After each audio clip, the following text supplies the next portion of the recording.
गुरुजी, एक कीमती स्वर्ण पुष्प के लिए इतना बड़ा उत्सव मनाना चाहिए क्या?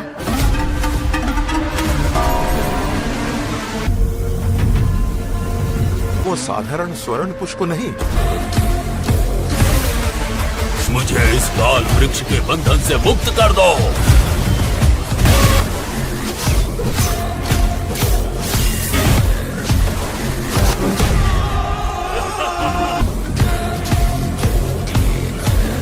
तुझे चाहिए क्या? चाहे जितनी मुश्किलें आए मैं लेकर आऊंगा। नाग बंधन से सुरक्षित उस विराट पुरुष के मंदिर के रक्षक भी हैं।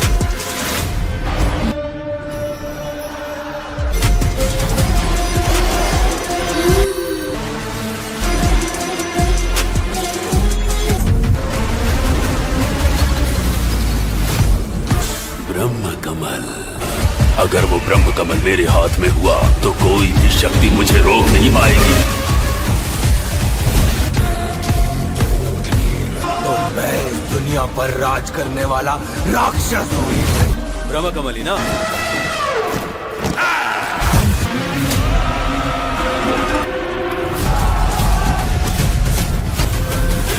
कहां से आएगा तुम्हारा भगवान? बुलाओ उसे।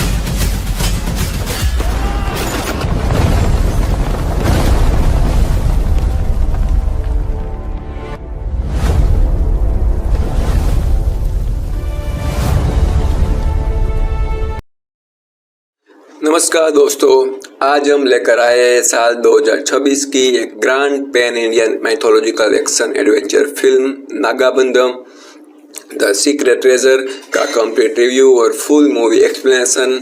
इस वीडियो में हम इस फिल्म की कहानी को डिटेल में समझेंगे, हर इम्पोर्टेंट मोमेंट को step by step break down करेंगे और पूरी जर्नी को आसान और एंगेजिंग तरीके से एक्सप्लेन करेंगे।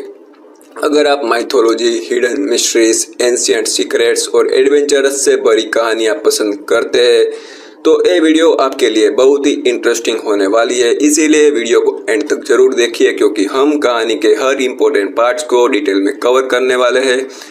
तो बिना किसी देरी के चलिए शुरू करते हैं नागाबंधम द सीक्रेट ट्रेजर की कहानी।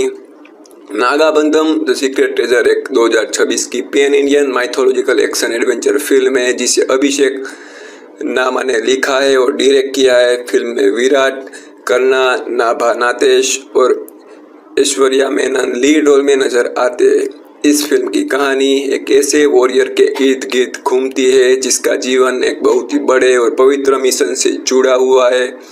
उसके जिम्मेदारी सिर्फ किसी एक जगह की रक्षा करना नहीं बल्कि हिमालय में छिपी एक गुप्त मंदिर और उससे जुड़ा सबसे बड़े रहस्य को सुरक्षित रखना है। ये रहस्य सिर्फ किसी खजाने तक सीमित नहीं है, इसके साथ जुड़ा हुआ है दिव्य ब्रह्म कमलम फूल जिसे असाधारण महत्व दिया गया है। इसी पवित्र वस्तु और गुप्त मंदिर पर कई शक्तिशाली विधियों की नजर आती है जो इसे अपने कब्जे में लेना चाहते हैं। इसी से शुरू होती है एक माइथोलॉजिकल और एडवेंचरस से भरी यात्रा जहां एक तरफ प्राचीन रहस्य है, दूसरी तरफ खतरनाक दुश्मन और बीच में खड़ा है एक ऐसा वॉरियर जिसे हर साल इस पवित्र अमानत की रक्षा करनी है।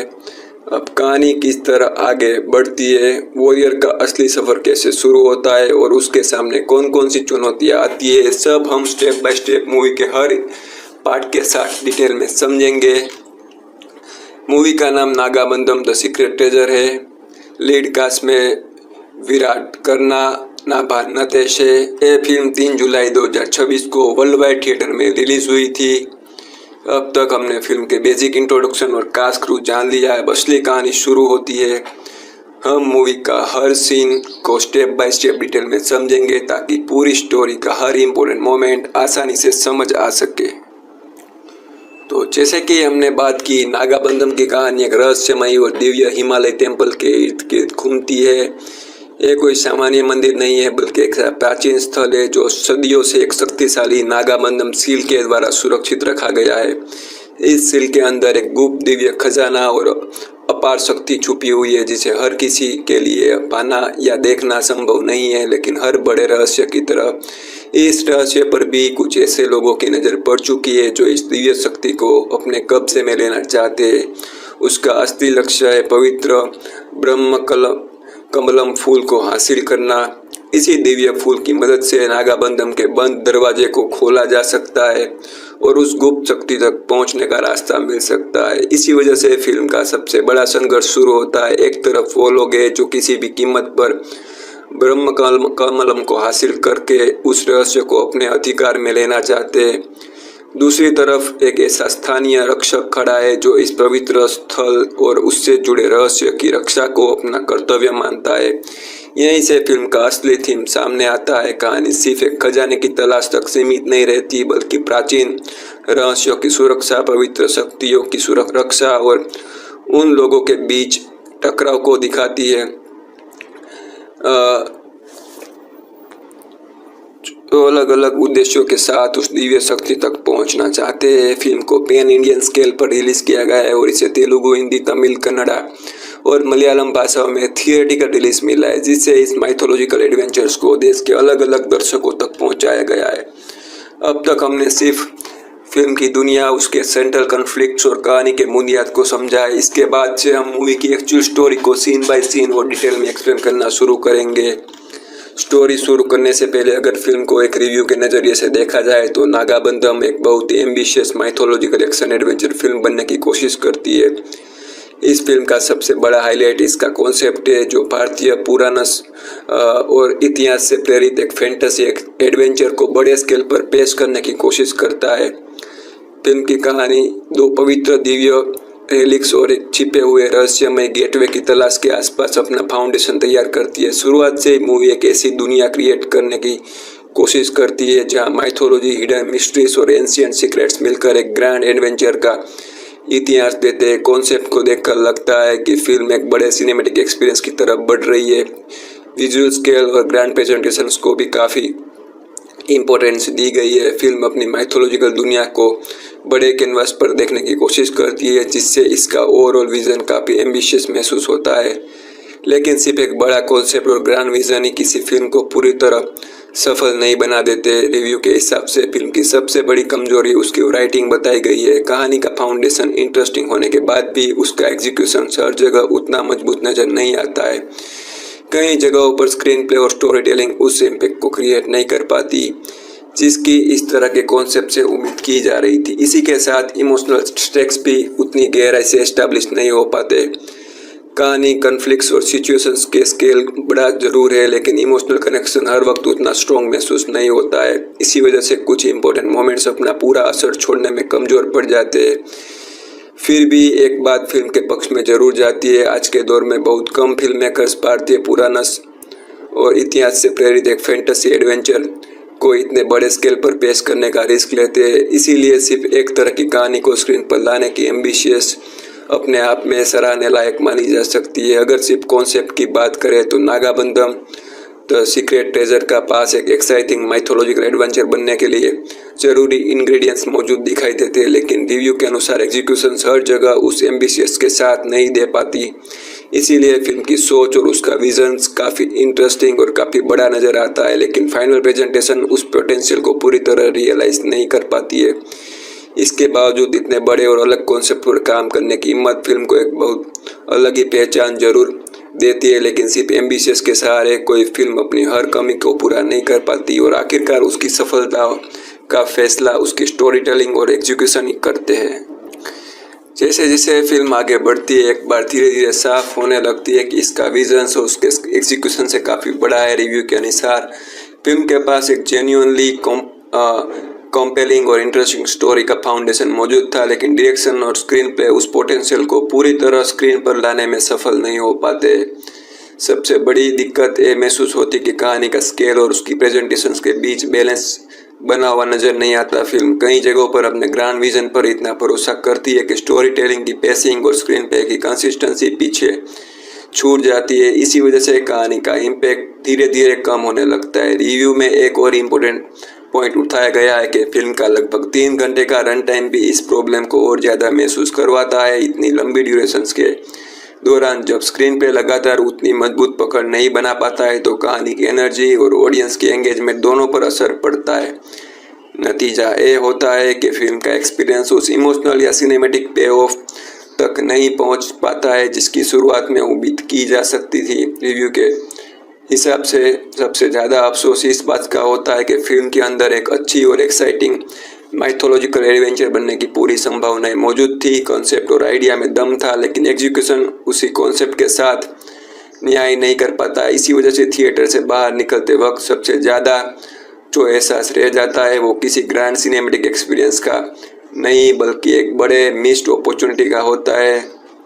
रिव्यू में ये भी कहा गया है कि फिल्म अपने फ्यूचर पर इतना भरोसा दिखाती है कि वो आने वाले पार्ट 2 की तरफ भी इशारा करती है, लेकिन रिव्यूअर के नज़रिए से जब तक ऑडियंस पहली फिल्म के सफ़र से पूरी तरह जुड़ नहीं पाती है तब तक सीक्वल का टीज़र उतना उत्साह पैदा नहीं करती है जितनी फिल्म को शायद उम्मीद थी। इसी रिव्यू के ओवरऑल निष्कर्ष ये है कि नागाबंधम द सीक्रेट ट्रेजर एक बहुत ही बड़ा एम्बिशियस विजन लेकर आती है। इसका माइथोलॉजिकल कॉन्सेप्ट और एडवेंचर का आइडिया काफ़ी प्रॉमिसिंग लगता है, लेकिन डायरेक्शन, स्क्रीन प्ले, पेसिंग और एग्जीक्यूशन उस विजन को लगातार सपोर्ट नहीं कर पाते। इसी वजह से फिल्म अपने अंदर मौजूद पोटेंशियल को पूरी तरह स्क्रीन पर नहीं बदल पाती है और आखिर में एम्बिशियस और एग्जीक्यूशन के बीच का फ़र्क सबसे ज़्यादा महसूस होता है। अब फिल्म अपनी असली कॉन्फ्लिक्ट की तरफ बढ़ती है और यहीं से कहानी का फाउंडेशंस और भी क्लियरली सामने आना शुरू होता है। नागाबंधम की पूरी कहानी 2 पवित्र और अत्यंत महत्वपूर्ण दिव्य वस्तुओं के इर्द गिर्द घूमती है। पहली है एक प्राचीन मनुस्क्रिप्ट और दूसरी है दिव्य ब्रह्मकलम फूल, जिसे श्रीरंगापट्टनम के रंगानाथवसम टेम्पल में सुरक्षित रखा गया है। दोनों सिर्फ धार्मिक या ऐतिहासिक महत्व की वस्तु नहीं है। फिल्म के अनुसार ये दोनों एक ऐसे मिथोलॉजिकल गेटवे की चाबियां है जो एक गुप्त रहस्य को छुपाए बैठा है। इसी गेटवे के पीछे ऐसा खजाना मौजूद बताया गया है जिसमें इतनी शक्ति और इतनी संभावना है कि वो भारत के किस्मत को ही बदल सकता है। इसी एक रहस्य के चारों तरफ फिल्म पूरा संघर्ष तैयार होता है। इस तरफ वो लोग हैं जो गेटवे तक पहुंचना चाहते हैं और दूसरी तरफ वो लोग हैं जो हर कीमत पर इस रहस्य को सुरक्षित रखना अपना कर्तव्य समझते हैं। इस टकराव का सबसे खतरनाक चेहरे के रूप में सामने आता है अब्दाली, जिसका कैरेक्टर ऋषभ सोनी निभाते हैं। रिव्यू के मुताबिक अब्दाली एक ऐसा व्यक्ति है जो सदियों से इंतज़ार कर रहा है। उसका पूरा ध्यान इन दोनों पवित्र वस्तुओं को हासिल करना है और अपने लक्ष्य को पाने के लिए वो किसी भी हद तक जाने को तैयार है। उसके लिए इन रिलिक्स को पाना सिर्फ एक मिशन नहीं बल्कि उसके अस्तित्व को उद्देश्य बन चुका है।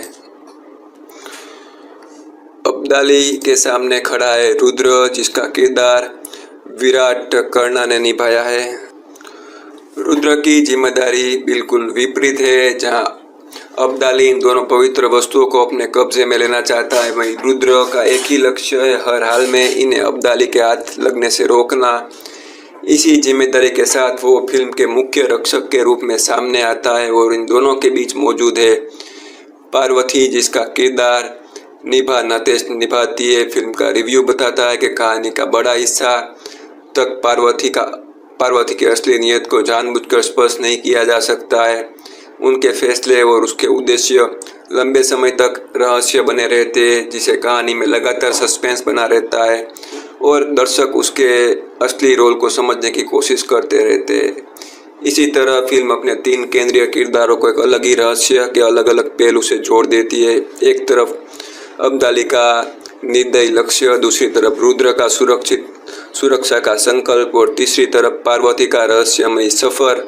इन तीनों के बीच की ये टकरार आगे चलकर फिल्म की पूरी कहानी की दिशा बदल देती है। रिव्यू के मुताबिक फिल्म के शुरुआती हिस्से में एक ऐसा पल आता है जो ऑडियंस के अंदर काफ़ी उम्मीद जगाता है। लगभग पहले 20 मिनट के आसपास ऐसा महसूस होता है कि शायद फिल्म वाकई अपने ग्रैंड माइथोलॉजिकल विजन्स को पूरी तरह स्क्रीन पर उतारने वाली है। जैसे ही रंगनाथा स्वामी टेम्पल के दरवाजे खुलते हैं, फिल्म कुछ देर के लिए एक अलग ही माहौल क्रिएट करती है, जिसके मंदिर का वातावरण, वहाँ चल रही धार्मिक प्रोसेशंस और पूरी प्रेजेंटेशंस में भक्ति और पवित्रता का एहसास नजर आता है। इसी सीक्वेंस के दौरान मुरली शर्मा द्वारा निभाया गया पुजारी का किरदार भी अपने शांत और गरिमय उपस्थिति से उस पल को प्रभावशाली बनाता है।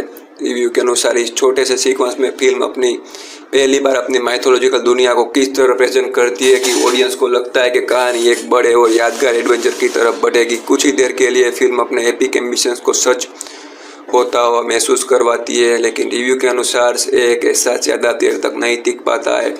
इसके बाद धीरे धीरे उस डायरेक्शन में चली जाती है जहां उसका एग्जीक्यूशन उसके विजन्स का साथ नहीं दे पाता है। रिव्यू का मानना है कि अगले लगभग 2.5 घंटों में फिल्म बार बार वही गलतियां दोहराती नजर आती है। एक्शन सीक्वेंस काफ़ी लंबे महसूस होते हैं, लेकिन उसके बीच कहानी की प्रोग्रेस या इमोशनल इम्पैक्ट उतनी मजबूत तरह से उभर कर नहीं आ पाती। इस तरह से इमोशनल सीन्स भी ऑडियंस के साथ गहरा कनेक्शन एस्टेब्लिश कर पाते हैं। इन मोमेंट्स में इमोशंस को महसूस करने के बजाय दर्शक उनसे थोड़ा दूर रह जाते हैं। नतीजा ये होता है कि कहानी का इमोशनल वेट उतना असर नहीं छोड़ पाता है जितनी उसकी कॉन्सेप्ट से उम्मीद की जा रही होती है।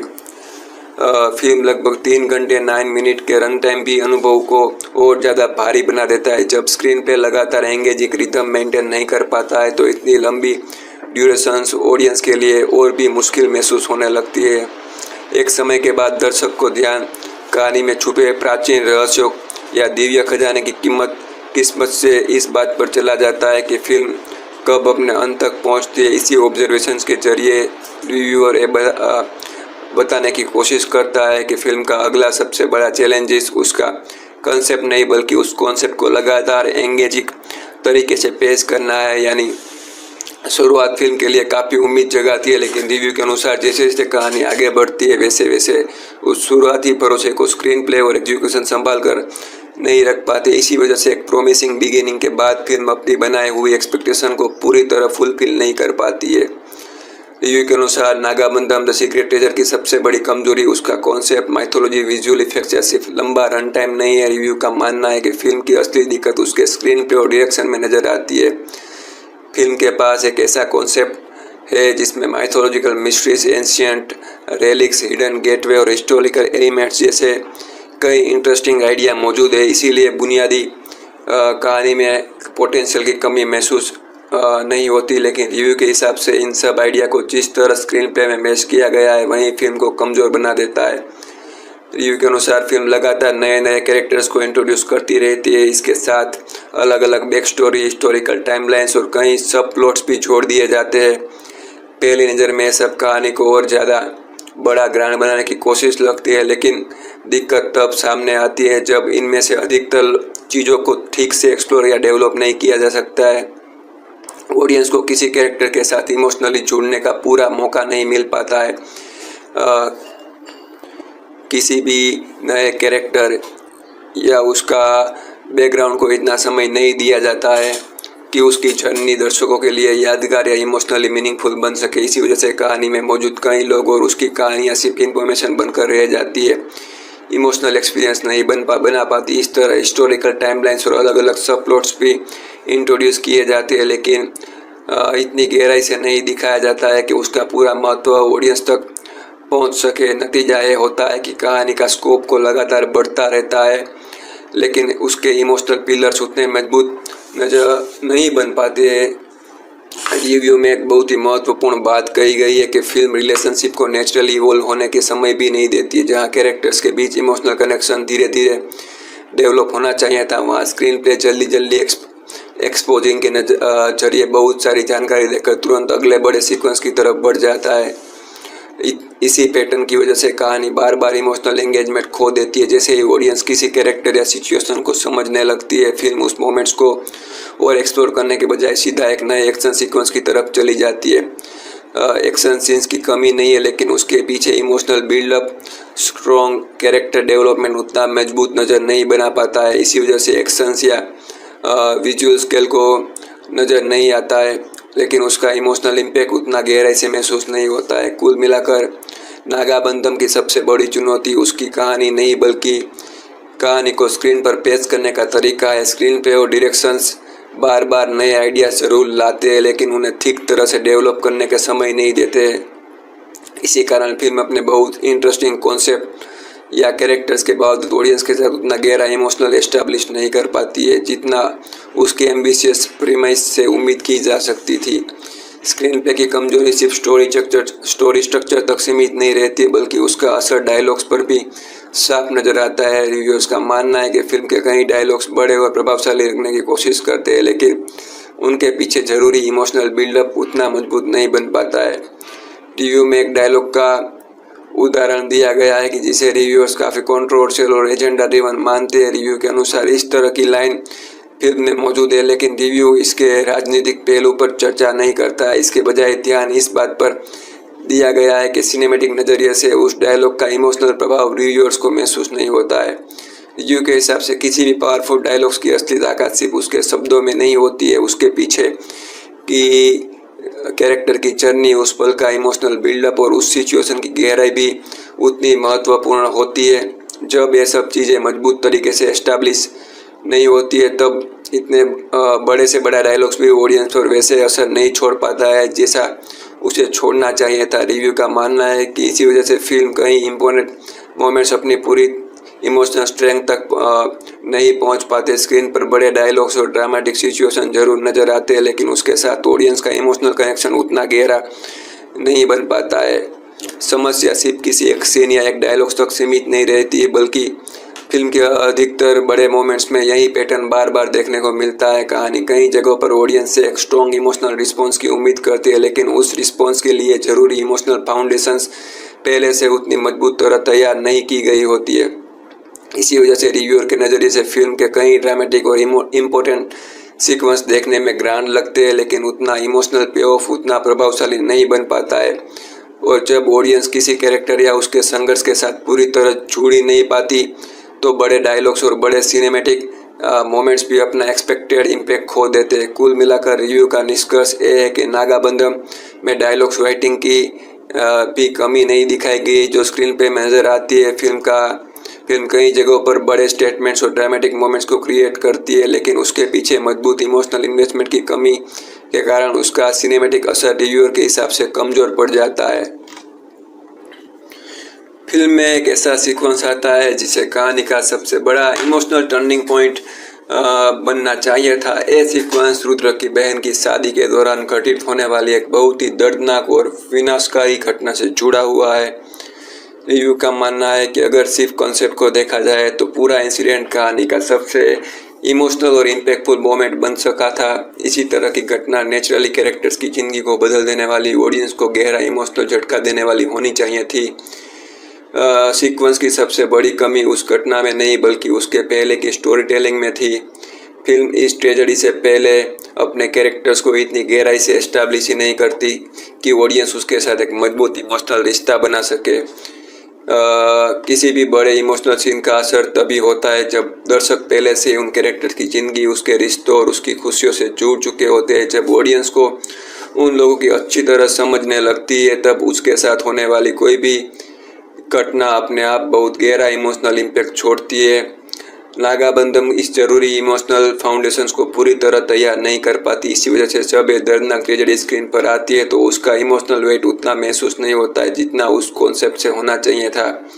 स्क्रीन पे ऑडियंस से उम्मीद करती है कि वो इस घटना की गंभीरता को तुरंत महसूस करे और उसके इमोशनल असर को एक्सेप्ट कर ले, लेकिन क्योंकि उससे पहले कैरेक्टर्स को इतना समय और डेप्थ नहीं दी गई थी इसीलिए रिव्यूअर्स के नज़रिए से इमोशनल कनेक्शन नेचुरली डेवलप नहीं हो पाता है। इस बात को फिल्म की राइटिंग की और बड़ी कमी के रूप में देखते हैं। उसके हिसाब से स्क्रीन पे बार बार ऑडियंस को बताती है कि कोई मोमेंट बहुत ही इम्पोर्टेंट है लेकिन इम्पोर्टेंस को महसूस करवाने के लिए ज़रूरी कैरेक्टर डेवलपमेंट और इमोशनल बिल्डअप पर उतना ध्यान नहीं दिया गया है। रुद्र की बहन की शादी के दौरान होने वाली ट्रेजेडी कहानी का सबसे यादगार और दिल को छू लेने वाला मोड़ बन सकती थी लेकिन एग्जीक्यूशन और कैरेक्टर डेवलपमेंट की कमी के कारण ये सीक्वेंस अपनी पूरी तरह इमोशनल ताकत तक नहीं पहुंच पाता है। इसी वजह से रिव्यूअर्स के नज़रिए से फिल्म एक और मौके को खो देती है जहां वो ऑडियंस के साथ सच में गहरा इमोशनल कनेक्ट बना सकती थी।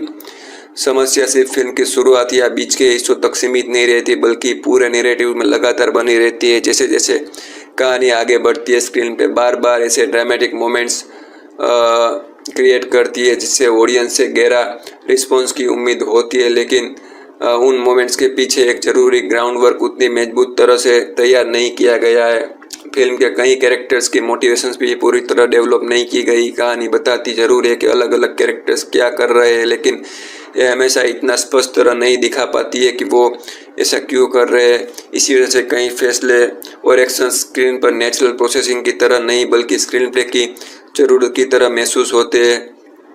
कहानी के कई बड़े ट्विस्ट और ड्रामेटिक टर्न्स भी इसी वजह से कमज़ोर पड़ जाते हैं। ऐसा लगता है कि जैसे कुछ घटनाएं इसीलिए हो रही है क्योंकि प्लॉट को आगे बढ़ाना है, ना कि इसीलिए क्योंकि कैरेक्टर्स की जर्नी या उसके डिसीजन नेचुरली उस मोड़ तक पहुंचते हैं। जब कहानी का फ्लो इस तरह महसूस होने लगता है कि ऑडियंस के लिए उस दुनिया और उसके कैरेक्टर्स पर भरोसा बनाए रखना मुश्किल हो जाता है।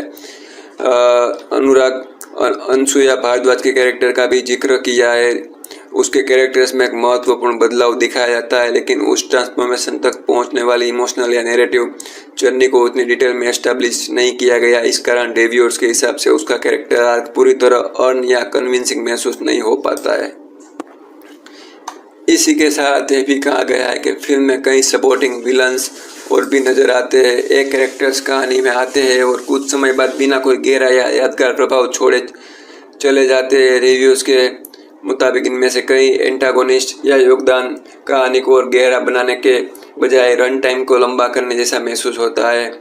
जब किसी फिल्म में बहुत सारे कैरेक्टर्स, सब प्लॉट्स और विलन्स होते हैं तब उन सबको ठीक से डेवलप करना बहुत ज़रूरी होता है। अगर उन्हें सिर्फ इंट्रोड्यूस करके जल्दी हटा दिया जाए तो कहानी का स्केल बड़ा ज़रूर लगता है, लेकिन उसका इमोशनल और ड्रामेटिक इम्पैक्ट उतना मजबूत नहीं बन पाता है।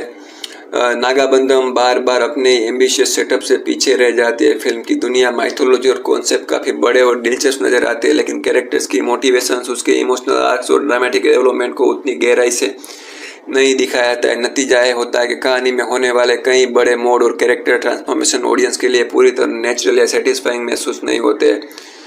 कुल मिलाकर रिव्यू से निष्कर्ष निकलता है कि फिल्म के पास आइडियाज़ की कमी नहीं है, कमी है उन आइडियाज़ और कैरेक्टर्स को इतना समय और गहराई देने की जिससे ऑडियंस उसके सफ़र के साथ साथ सच में जुड़ सके और बड़ा ड्रामेटिक मोमेंट्स अपना पूरा सिनेमेटिक असर छोड़ सके। डायरेक्टर अभिषेक नामा की सबसे बड़ी स्ट्रेंथ फिल्म की विजुअल स्केल को हैंडल करने में नज़र आती है।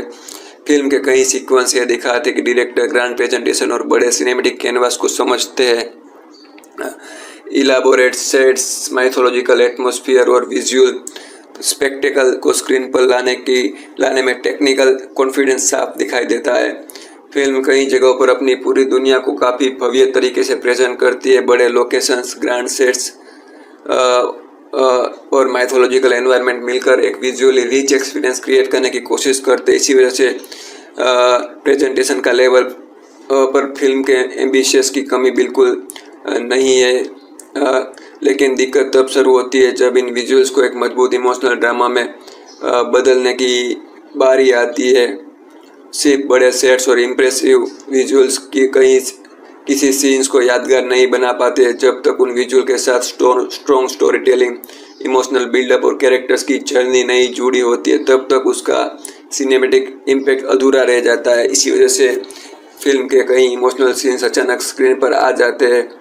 उन तक पहुंचने के लिए जो ग्रेजुअल इमोशनल प्रोग्रेशन होनी चाहिए थी वो उतनी मजबूत तरह महसूस नहीं होती। नतीजा ये होता है कि ऑडियंस को उन मोमेंट्स को इमोशनल वेट पूरी तरह महसूस करने का मौका नहीं मिल पाता है।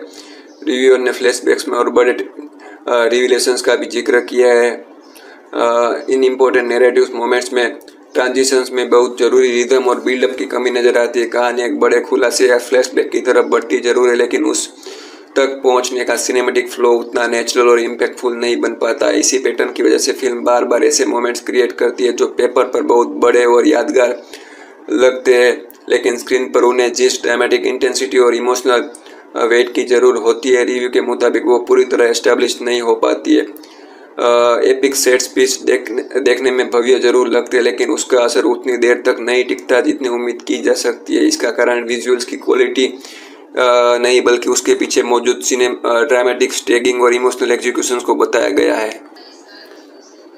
इसी ऑब्जर्वेशन को आगे बढ़ते हुए रिव्यू एक महत्वपूर्ण निष्कर्ष निकलता है। नागाबंधम कई बार देखने में इम्प्रेसिव जरूर लगती है। इसका visual ambitions, large scale presentation और माइथोलॉजिकल एटमॉस्फेयर ऑडियंस का ध्यान खींचने में सफल रहते हैं।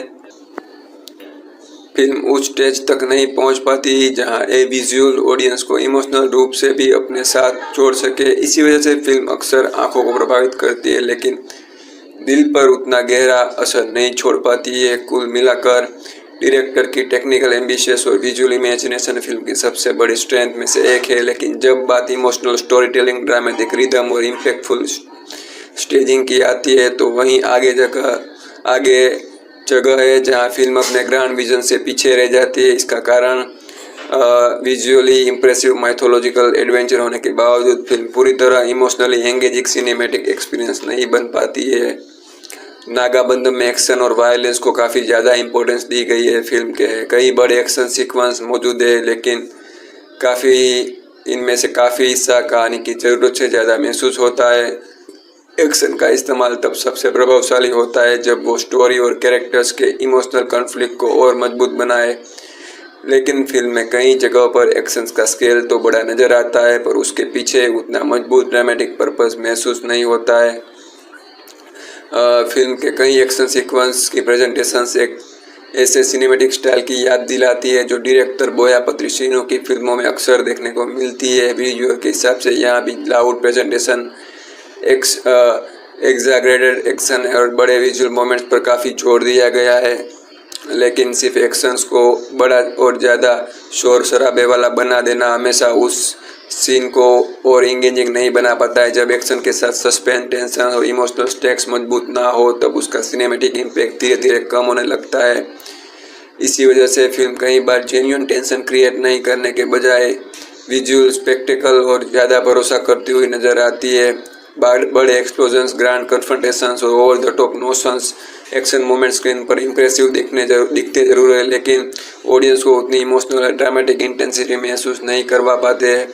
एक्शन सीक्वेंस को थोड़ा और रिस्ट्रेन तरीके से लिखा और स्टेज किया जाता है और इन्हीं कैरेक्टर के इमोशनल कॉन्फ्लिक्ट के साथ और गहरा जोड़ा जाता है तो उसका असर काफ़ी ज़्यादा पावरफुल हो सकता है। कुल मिलाकर नागाबंधम एक्शन की क्वांटिटी में कहीं पीछे नहीं रहती है। फिल्म लगातार बड़े और विजुअली लाउड एक्शन मोमेंट्स पेश करती है लेकिन कई जगहों पर ये सीक्वेंस कहानी की इमोशनल डेप्थ और सस्पेंस को बढ़ाने के बजाय सिर्फ स्पेक्टेकल बनकर रह जाते हैं। इसी वजह से एक्शन का विजुअल स्केल तो प्रभावशाली नज़र आता है लेकिन उसके अंदर वो जेन्युइन टेंशन और इमोशनल एंगेजमेंट उतनी मजबूत तरह से डेवलप नहीं हो पाती है। विराट करना अपने दोनों रोल्स में स्क्रीन पर काफ़ी कन्विंसिंग नज़र आते हैं। सबसे पहले उसकी फिजिकल ट्रांसफॉर्मेशन की तारीफ करते हैं जिसके लिए उन्होंने स्पष्ट रूप से मेहनत की है, खासकर जब वो 17th सेंचुरी नागा साधु के रोल में नज़र आते हैं तब उसका ओवरऑल अपीयरेंस उस कैरेक्टर के साथ नेचुरली मैच होता हुआ नज़र आता है। उसका लुक, बॉडी लैंग्वेज और विजुअल प्रेजेंटेशन के रोल को एक एथेटिक फील देने की कोशिश की है। सिर्फ देखने के नज़रिए से ट्रांसफॉर्मेशन फिल्म की पॉजिटिव बातों में से एक माना गया है। सिनेमा सिर्फ किसी एक्टर के इम्प्रेसिव लुक या फिजिकल ट्रांसफॉर्मेशन का नाम नहीं है। एक अच्छा सिनेमैटिक परफॉर्मेंस उस समय पूरा होता है जब एक्टर अपने कैरेक्टर की इमोशंस, उसके अंदर चल रहे संघर्ष और उसकी पर्सनालिटी को भी उतनी गहराई से स्क्रीन पर लेकर आए। इस बात को समझते हुए कहते हैं कि एक फ़ोटोशूट में शायद सिर्फ अपीयरेंस ही काफ़ी हो सकती है लेकिन एक फीचर फिल्म में ऑडियंस सिर्फ लुक नहीं देखती बल्कि कैरेक्टर के साथ इमोशनल जर्नी भी तय करती है। इसी वजह से इमोशनल डेप्थ और स्क्रीन प्रेजेंस दोनों उतने ही ज़रूरी होते हैं जितना एक स्ट्रॉन्ग विजुअल अपीयरेंस। रुद्र के रूप में विराट करना की परफॉर्मेंस इसी जगह थोड़ी कमज़ोर महसूस होती है। उनका पोर्ट्रेल अधिकतर एक ही इमोशनल टोन में सीमित रह जाता है। कैरेक्टर के इर्द गिर्द इतना बड़ा माइथोलॉजिकल कॉन्फ्लिक्ट और इतनी बड़ी जिम्मेदारी होने के बावजूद उसकी परफॉर्मेंस में वो इमोशनल लेयर पूरी तरह ऊपर कर नहीं आती जितनी ऑडियंस उसके सफ़र के साथ गहरा कनेक्शन बना सके। रुद्र कहानी का केंद्रीय कैरेक्टर है जो और उसके कंधों पर पूरी स्टोरी का इमोशनल और ड्रामेटिक वेट टिका हुआ है, इसीलिए ऑडियंस का उसके साथ इमोशनली जुड़ना बहुत ज़रूरी था। इसी वजह से जब रुद्र बड़े डिसीजन लेता है या कहानी के इम्पोर्टेंट कन्फ्लिक्ट का सामना करता है तो उन मोमेंट्स को इमोशनल इम्पैक्ट भी उतना गहरा महसूस नहीं होता जितनी उस कैरेक्टर के इम्पोर्टेंस से उम्मीद की जा सकती है। कुल मिलाकर विराट करना ने अपने अपीयरेंस और फिजिकल ट्रांसफॉर्मेशन पर स्पष्ट रूप से काफ़ी मेहनत की और खासकर नागा साधु के रोल में उसका विजुअल प्रेजेंटेशन काफ़ी प्रभावशाली नज़र आता है लेकिन सिर्फ एक स्ट्रॉन्ग लुक किसी परफॉर्मेंस को पूरी तरह यादगार नहीं बना सकता। इमोशनल डेप्थ, लेयर्ड एक्टिंग और ऑडियंस के साथ एक मजबूत इमोशनल कनेक्शंस की कमी के कारण रुद्र के रूप में उसकी परफॉर्मेंस उतनी प्रभावशाली नहीं लगती जितनी फिल्म के सेंट्रल हीरो से उम्मीद की जा सकती है। लीड परफॉर्मेंस के बाद अगर सपोर्टिंग कास्ट की बात करें तो अलग अलग एक्टर्स का इम्पैक्ट भी अलग अलग तरह से नज़र आता है। कुछ परफॉर्मेंस अपनी कैरेक्टर की वजह से ज़्यादा से ज़्यादा उभर कर सामने आते हैं, जबकि कुछ एक्टर स्क्रीन प्ले उतना ही मौका नहीं दे पाती है। फिल्म की सबसे मजबूत परफॉर्मेंस में से एक रिव्यूअर ऋषभ सोनी की परफॉर्मेंस को मानते हैं। वो अली और अहमद शाह अब्दाली के रूप में नज़र आते हैं। जब भी उसका कैरेक्टर स्क्रीन पर आता है तो वो अपनी कन्विंसिंग और मेनांस दोनों की अच्छी तरह कैरी किया है, जिसकी वजह से उतनी परफॉर्मेंस याद रह जाती है। इस तरह जगपति बाबू के बारे में वो हमेशा की तरह एक डिपेंडेबल परफॉर्मेंस देते हैं। उसका काम फिल्म में कंसिस्टेंसी लेकर आता है और वो अपने रोल को भरोसेमंद तरीके से निभाते हैं। सोनिया सिंह जो रुद्र की बहन का किरदार निभाती है, उसके बारे में कहा है कि उन्होंने अपनी तरफ से सिंसियर परफॉर्मेंस दी है, लेकिन स्क्रीन पे और कैरेक्टर को इतनी गहराई से या स्क्रीन टाइम नहीं देती है वो ऑडियंस के जहन में एक लंबे समय तक रहने वाला प्रभाव छोड़ सके। इस तरह अनिकेत कोया भी जिक्र किया है। उसका मानना है कि कैरेक्टर का पूरा इस्तेमाल नहीं किया गया, उन्हें जितनी इम्पोर्टेंस या डेवलपमेंट मिल सकती है उतनी नहीं दी गई। कुल मिलाकर फिल्म की सपोर्टिंग कास्ट में टैलेंट की कमी नहीं है। कई एक्टर्स अपने अपने रोल्स में ईमानदारी से परफॉर्मेंस करते हैं और कुछ परफॉर्मेंस वाकई प्रभावशाली भी नज़र आते हैं, लेकिन स्क्रीन प्ले अधिकतर सपोर्टिंग कैरेक्टर्स को इतनी गहराई से या नेरेटिव इम्पोर्टेंस नहीं देती है वो कहना मजबूत हिस्सा बन सके। इस कारण अच्छे एक्टर्स होने के बावजूद उसके कैरेक्टर्स फिल्म की अंत तक पूरी तरह यादगार प्रभाव नहीं छोड़ पाते हैं। कुल मिलाकर नागाबंधम एक बहुत ही एम्बिशियस माइथोलॉजिकल एडवेंचर है। इसके पास एक बड़ा विजन, इंटरेस्टिंग प्रीमिस और विजुअली इंप्रेसिव दुनिया है, लेकिन direction, screen play, character development और इमोशनल स्टोरी टेलिंग उस विजन्स को पूरी तरह सपोर्ट नहीं कर पाते। इस कारण फिल्म बार बार अपने पोटेंशियल से पीछे रह जाती है। ये था नागाबंधम का कंप्लीट रिव्यू और डिटेल ब्रेकडाउन। अगर आपको हमारा रिव्यू पसंद आया हो तो वीडियो को लाइक करो, चैनल को सब्सक्राइब करो। मिलते अगली वीडियो में एक और इंटरेस्टिंग मूवी के कंप्लीट ब्रेकडाउन के साथ। तब तक के लिए धन्यवाद। नमस्कार दोस्तों, आज हम लेकर आए साल 2026 की एक grand pan Indian mythological action adventure film Nagabandham the secret treasure का कंप्लीट रिव्यू और फुल मूवी एक्सप्लेनेशन। इस वीडियो में हम इस फिल्म की कहानी को डिटेल में समझेंगे, हर इम्पोर्टेंट मोमेंट को step by step break down करेंगे और पूरी जर्नी को आसान और एंगेजिंग तरीके से एक्सप्लेन करेंगे। अगर आप mythology, hidden mysteries, ancient secrets और एडवेंचरस से भरी कहानियाँ पसंद करते हैं तो ये वीडियो आपके लिए बहुत ही इंटरेस्टिंग होने वाली है। इसीलिए वीडियो को एंड तक जरूर देखिए, क्योंकि हम कहानी के हर इम्पोर्टेंट पार्ट्स को डिटेल में कवर करने वाले हैं। तो बिना किसी देरी के चलिए शुरू करते हैं नागाबंधम द सीक्रेट ट्रेजर की कहानी। नागाबंधम द सीक्रेट ट्रेजर एक 2026 की pan Indian mythological action adventure film है, जिसे अभिषेक नामा ने लिखा है और डायरेक्ट किया है। फिल्म में विराट, कर्णा, नाभा नातेश और ऐश्वर्या मेनन लीड रोल में नजर आते हैं। इस फिल्म की कहानी एक ऐसे वॉरियर के इर्द गिर्द घूमती है जिसका जीवन एक बहुत ही बड़े और पवित्र मिशन से जुड़ा हुआ है। उसके जिम्मेदारी सिर्फ किसी एक जगह की रक्षा करना नहीं, बल्कि हिमालय में छिपी एक गुप्त मंदिर और उससे जुड़ा सबसे बड़े रहस्य को सुरक्षित रखना है।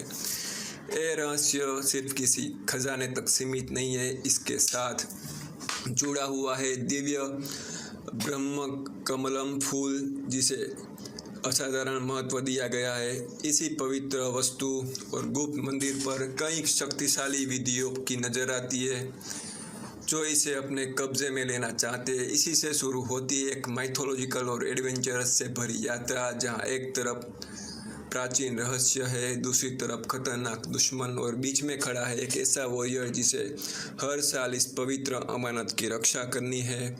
अब कहानी किस तरह आगे बढ़ती है, वॉरियर का असली सफ़र कैसे शुरू होता है और उसके सामने कौन कौन सी चुनौतियाँ आती है, सब हम स्टेप बाय स्टेप मूवी के हर पार्ट के साथ डिटेल में समझेंगे। मूवी का नाम नागाबंधम द सीक्रेट ट्रेजर है। लीड कास्ट में विराट, कर्णा, नाभा नतेश है। ये फिल्म 3 जुलाई 2026 को वर्ल्ड वाइड थिएटर में रिलीज़ हुई थी। अब तक हमने फिल्म के बेसिक इंट्रोडक्शन और कास्ट क्रू जान लिया है। अब असली कहानी शुरू होती है। हम मूवी का हर सीन को स्टेप बाय स्टेप डिटेल में समझेंगे ताकि पूरी स्टोरी का हर इम्पोर्टेंट मोमेंट आसानी से समझ आ सके। तो जैसे कि हमने बात की, नागाबंधम की कहानी एक रहस्यमयी और दिव्य हिमालय टेम्पल के इर्द गिर्द घूमती है। ये कोई सामान्य मंदिर नहीं है बल्कि एक प्राचीन स्थल है जो सदियों से एक शक्तिशाली नागाबंधम सील के द्वारा सुरक्षित रखा गया है।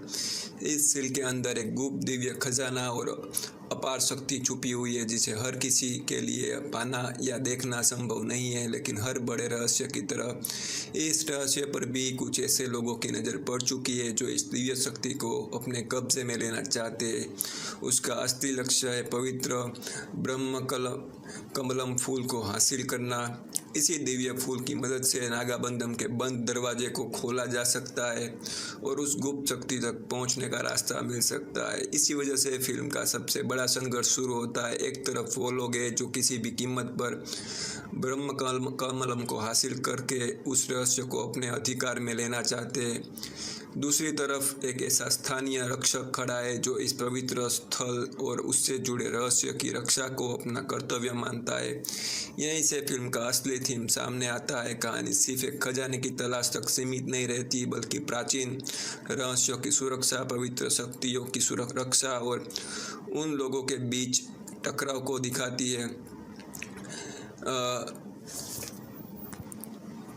तो अलग अलग उद्देश्यों के साथ उस दिव्य शक्ति तक पहुंचना चाहते हैं। फिल्म को पैन इंडियन स्केल पर रिलीज़ किया गया है और इसे तेलुगु, हिंदी, तमिल, कन्नड़ा और मलयालम भाषाओं में थिएटिकल रिलीज मिला है जिससे इस माइथोलॉजिकल एडवेंचर्स को देश के अलग अलग दर्शकों तक पहुंचाया गया है।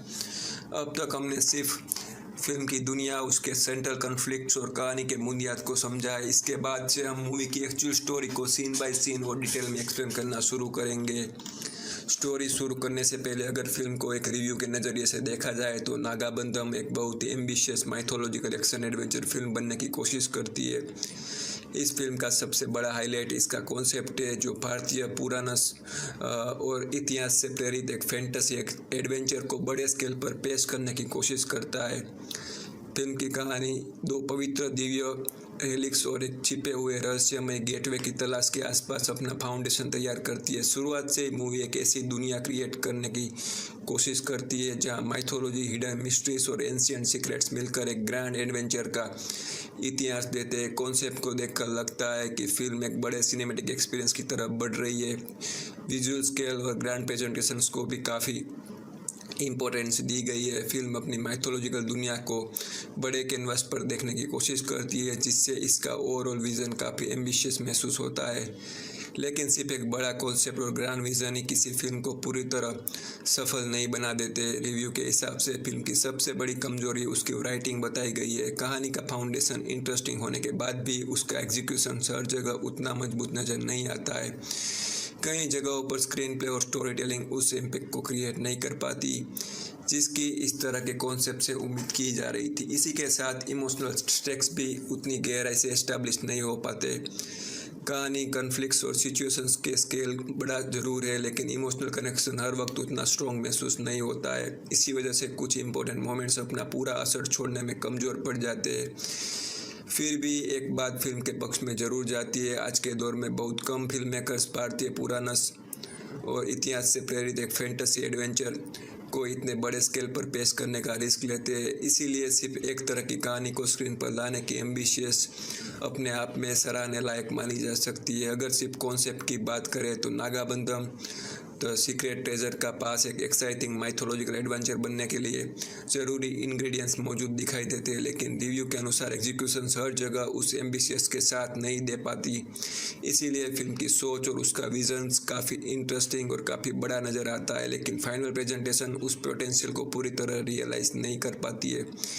इसके बावजूद इतने बड़े और अलग कॉन्सेप्ट पर काम करने की हिम्मत फिल्म को एक बहुत अलग ही पहचान जरूर देती है, लेकिन सिर्फ एम्बिशियस के सहारे कोई फिल्म अपनी हर कमी को पूरा नहीं कर पाती और आखिरकार उसकी सफलता का फैसला उसकी स्टोरी टेलिंग और एग्जीक्यूशन ही करते हैं।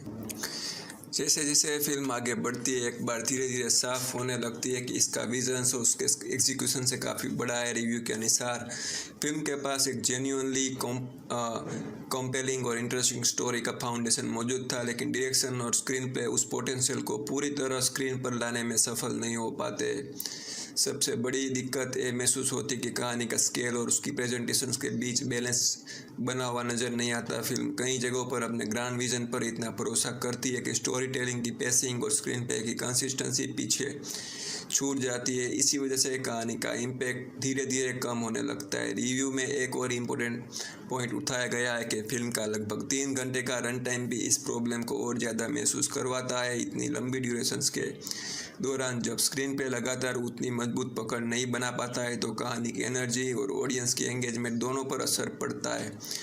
नतीजा ये होता है कि फिल्म का एक्सपीरियंस उस इमोशनल या सिनेमैटिक पे ऑफ तक नहीं पहुंच पाता है जिसकी शुरुआत में उम्मीद की जा सकती थी। रिव्यू के हिसाब से सबसे ज़्यादा अफसोस इस बात का होता है कि फिल्म के अंदर एक अच्छी और एक्साइटिंग माइथोलॉजिकल एडवेंचर बनने की पूरी संभावनाएं मौजूद थी। कॉन्सेप्ट और आइडिया में दम था, लेकिन एग्जीक्यूशन उसी कॉन्सेप्ट के साथ न्याय नहीं कर पाता। इसी वजह से थिएटर से बाहर निकलते वक्त सबसे ज़्यादा जो एहसास रह जाता है वो किसी ग्रैंड सिनेमेटिक एक्सपीरियंस का नहीं बल्कि एक बड़े मिस्ड अपॉर्चुनिटी का होता है।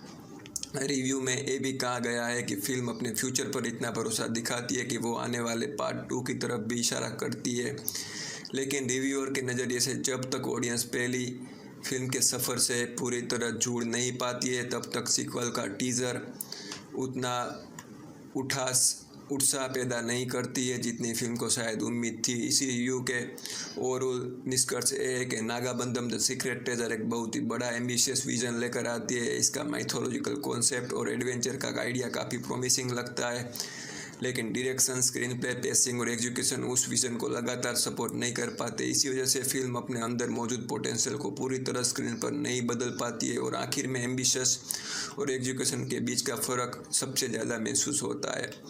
अब फिल्म अपनी असली कॉन्फ्लिक्ट की तरफ बढ़ती है और यहीं से कहानी का फाउंडेशंस और भी क्लियरली सामने आना शुरू होता है। नागाबंधम की पूरी कहानी 2 पवित्र और अत्यंत महत्वपूर्ण दिव्य वस्तुओं के इर्द गिर्द घूमती है। पहली है एक प्राचीन मनुस्क्रिप्ट और दूसरी है दिव्य ब्रह्मकलम फूल, जिसे श्रीरंगापट्टनम के रंगानाथवसम टेम्पल में सुरक्षित रखा गया है। दोनों सिर्फ धार्मिक या ऐतिहासिक महत्व की वस्तु नहीं है। फिल्म के अनुसार ये दोनों एक ऐसे मिथोलॉजिकल गेटवे की चाबियां है जो एक गुप्त रहस्य को छुपाए बैठा है। इसी गेटवे के पीछे ऐसा खजाना मौजूद बताया गया है जिसमें इतनी शक्ति और इतनी संभावना है कि वो भारत के किस्मत को ही बदल सकता है।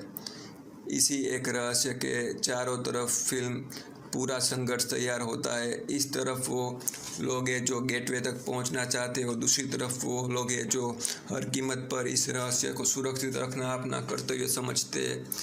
इस टकराव का सबसे खतरनाक चेहरे के रूप में सामने आता है अब्दाली, जिसका कैरेक्टर ऋषभ सोनी निभाते हैं। रिव्यू के मुताबिक अब्दाली एक ऐसा व्यक्ति है जो सदियों से इंतज़ार कर रहा है। उसका पूरा ध्यान इन दोनों पवित्र वस्तुओं को हासिल करना है और अपने लक्ष्य को पाने के लिए वो किसी भी हद तक जाने को तैयार है।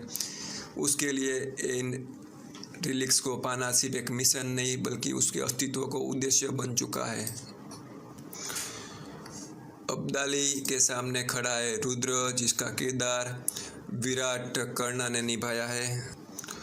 रुद्र की जिम्मेदारी बिल्कुल विपरीत है। जहां अब्दाली इन दोनों पवित्र वस्तुओं को अपने कब्जे में लेना चाहता है, वहीं रुद्र का एक ही लक्ष्य है हर हाल में इन्हें अब्दाली के हाथ लगने से रोकना।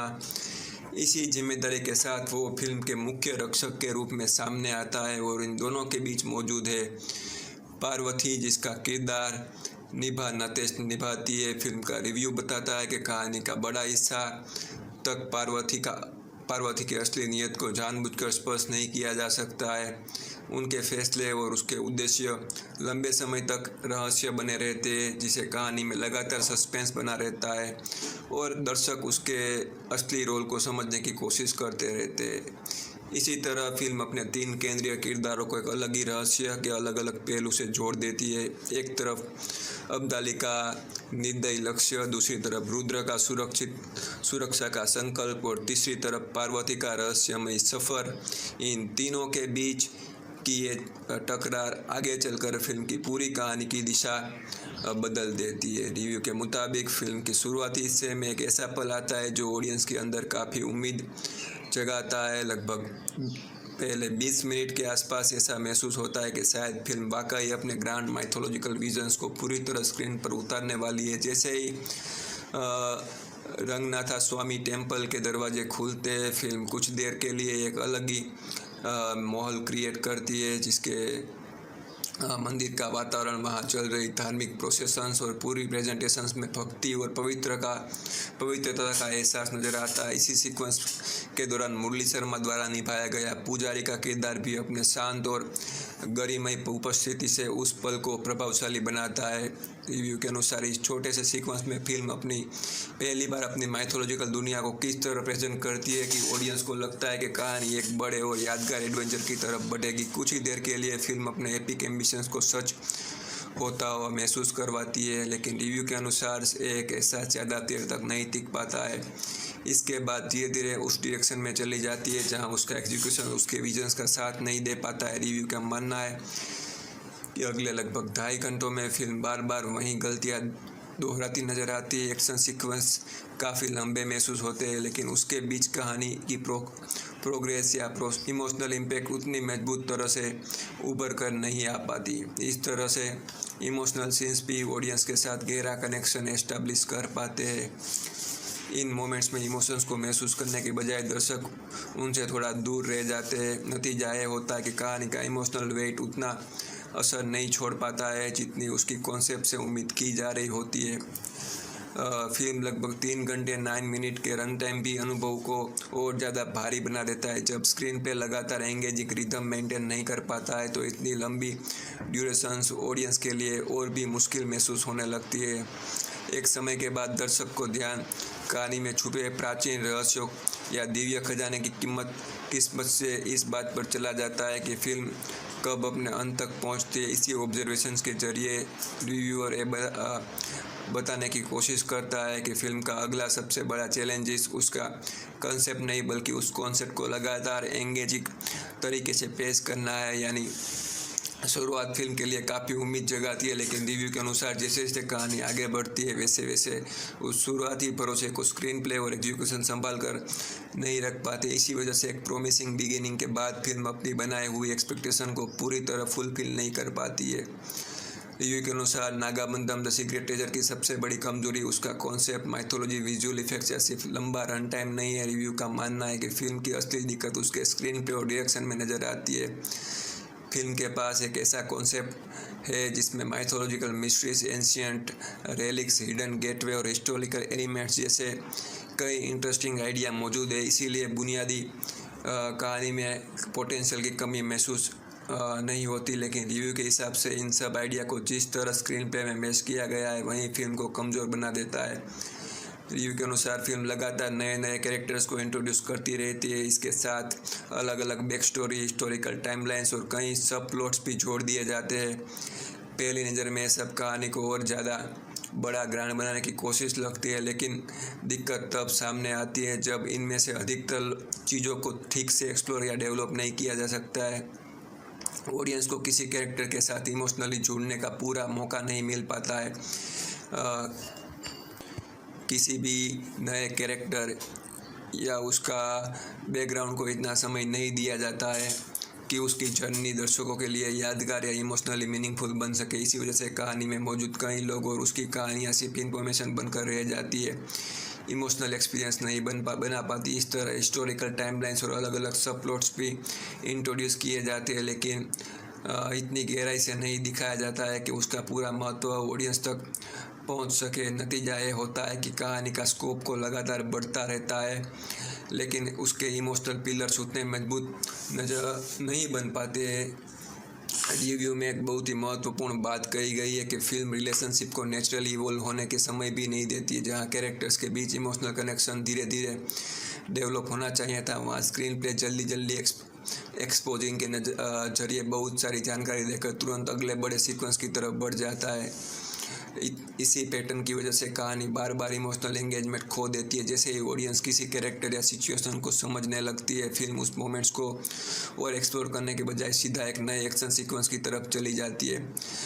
एक्शन सीन्स की कमी नहीं है, लेकिन उसके पीछे emotional buildup, strong character development उतना मजबूत नज़र नहीं बना पाता है। इसी वजह से एक्शंस या विजुअल स्केल को नज़र नहीं आता है, लेकिन उसका इमोशनल इम्पैक्ट उतना गहराई से महसूस नहीं होता है। कुल मिलाकर नागाबंधम की सबसे बड़ी चुनौती उसकी कहानी नहीं, बल्कि कहानी को स्क्रीन पर पेश करने का तरीका है। स्क्रीन पे और डायरेक्शंस बार बार नए आइडियाज़ ज़रूर लाते हैं, लेकिन उन्हें ठीक तरह से डेवलप करने का समय नहीं देते।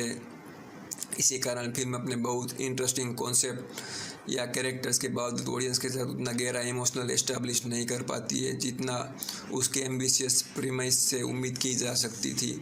स्क्रीन प्ले की कमजोरी सिर्फ स्टोरी स्ट्रक्चर तक सीमित नहीं रहती है, बल्कि उसका असर डायलॉग्स पर भी साफ नज़र आता है। रिव्यूअर्स का मानना है कि फिल्म के कई डायलॉग्स बड़े और प्रभावशाली रखने की कोशिश करते हैं, लेकिन उनके पीछे ज़रूरी इमोशनल बिल्डअप उतना मजबूत नहीं बन पाता है। रिव्यू में एक डायलॉग का उदाहरण दिया गया है कि जिसे रिव्यूअर्स काफ़ी कंट्रोवर्शियल और एजेंडा ड्रिवन मानते हैं। रिव्यू के अनुसार इस तरह की लाइन फिल्म में मौजूद है, लेकिन रिव्यू इसके राजनीतिक पहलू पर चर्चा नहीं करता है। इसके बजाय ध्यान इस बात पर दिया गया है कि सिनेमैटिक नज़रिए से उस डायलॉग का इमोशनल प्रभाव रिव्यूअर्स को महसूस नहीं होता है। रिव्यू के हिसाब से किसी भी पावरफुल डायलॉग्स की असली ताकत सिर्फ उसके शब्दों में नहीं होती है, उसके पीछे की कैरेक्टर की जर्नी, उस पल का इमोशनल बिल्डअप और उस सिचुएशन की गहराई भी उतनी महत्वपूर्ण होती है। जब ये सब चीज़ें मजबूत तरीके से एस्टैब्लिश नहीं होती है, तब इतने बड़े से बड़ा डायलॉग्स भी ऑडियंस पर वैसे असर नहीं छोड़ पाता है जैसा उसे छोड़ना चाहिए था। रिव्यू का मानना है कि इसी वजह से फिल्म कई इम्पोर्टेंट मोमेंट्स अपनी पूरी इमोशनल स्ट्रेंथ तक नहीं पहुंच पाते। स्क्रीन पर बड़े डायलॉग्स और ड्रामेटिक सिचुएशन जरूर नज़र आते हैं, लेकिन उसके साथ ऑडियंस का इमोशनल कनेक्शन उतना गहरा नहीं बन पाता है। समस्या सिर्फ किसी एक सीन या एक डायलॉग तक सीमित नहीं रहती है, बल्कि फिल्म के अधिकतर बड़े मोमेंट्स में यही पैटर्न बार बार देखने को मिलता है। कहानी कई जगहों पर ऑडियंस से एक स्ट्रॉन्ग इमोशनल रिस्पॉन्स की उम्मीद करती है, लेकिन उस रिस्पॉन्स के लिए ज़रूरी इमोशनल फाउंडेशंस पहले से उतनी मजबूत तरह तैयार नहीं की गई होती है। इसी वजह से रिव्यूअर के नज़रिए से फिल्म के कई ड्रामेटिक और इम्पोर्टेंट सीक्वेंस देखने में ग्रैंड लगते हैं, लेकिन उतना इमोशनल पे ऑफ उतना प्रभावशाली नहीं बन पाता है। और जब ऑडियंस किसी कैरेक्टर या उसके संघर्ष के साथ पूरी तरह जुड़ी नहीं पाती, तो बड़े डायलॉग्स और बड़े सिनेमैटिक मोमेंट्स भी अपना एक्सपेक्टेड इम्पैक्ट खो देते हैं। कुल मिलाकर रिव्यू का निष्कर्ष ये है कि नागाबंधम में डायलॉग्स राइटिंग की भी कमी नहीं दिखाई गई जो स्क्रीन पे नज़र आती है। फिल्म कई जगहों पर बड़े स्टेटमेंट्स और ड्रामेटिक मोमेंट्स को क्रिएट करती है, लेकिन उसके पीछे मजबूत इमोशनल इन्वेस्टमेंट की कमी के कारण उसका सिनेमैटिक असर रिव्यूअर के हिसाब से कमज़ोर पड़ जाता है। फिल्म में एक ऐसा सीक्वेंस आता है जिसे कहानी का सबसे बड़ा इमोशनल टर्निंग पॉइंट बनना चाहिए था। ये सीक्वेंस रुद्र की बहन की शादी के दौरान घटित होने वाली एक बहुत ही दर्दनाक और विनाशकारी घटना से जुड़ा हुआ है। रिव्यू का मानना है कि अगर सिर्फ कॉन्सेप्ट को देखा जाए तो पूरा इंसिडेंट कहानी का सबसे इमोशनल और इम्पैक्टफुल मोमेंट बन सका था।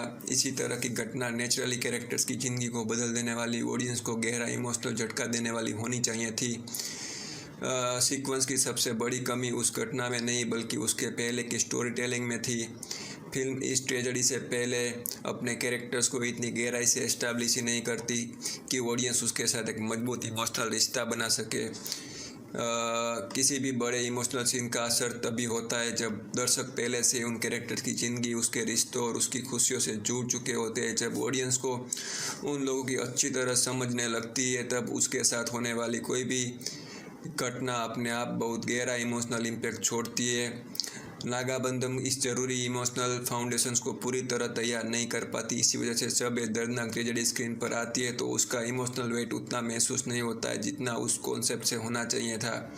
स्क्रीन पे ऑडियंस से उम्मीद करती है कि वो इस घटना की गंभीरता को तुरंत महसूस करे और उसके इमोशनल असर को एक्सेप्ट कर ले, लेकिन क्योंकि उससे पहले कैरेक्टर्स को इतना समय और डेप्थ नहीं दी गई थी, इसीलिए रिव्यूअर्स के नज़रिए से इमोशनल कनेक्शन नेचुरली डेवलप नहीं हो पाता है। इस बात को फिल्म की राइटिंग की और बड़ी कमी के रूप में देखते हैं। उसके हिसाब से स्क्रीन पे बार बार ऑडियंस को बताती है कि हाँ, कोई मोमेंट बहुत ही इम्पोर्टेंट है, लेकिन इम्पोर्टेंस को महसूस करवाने के लिए ज़रूरी कैरेक्टर डेवलपमेंट और इमोशनल बिल्डअप पर उतना ध्यान नहीं दिया गया है। रुद्र की बहन की शादी के दौरान होने वाली ट्रेजेडी कहानी का सबसे यादगार और दिल को छू लेने वाला मोड़ बन सकती थी, लेकिन एग्जीक्यूशंस और कैरेक्टर डेवलपमेंट की कमी के कारण ये सीक्वेंस अपनी पूरी तरह इमोशनल ताकत तक नहीं पहुंच पाता है। इसी वजह से रिव्यूअर्स के नज़रिए से फिल्म एक और मौके को खो देती है जहां वो ऑडियंस के साथ सच में गहरा इमोशनल कनेक्ट बना सकती थी।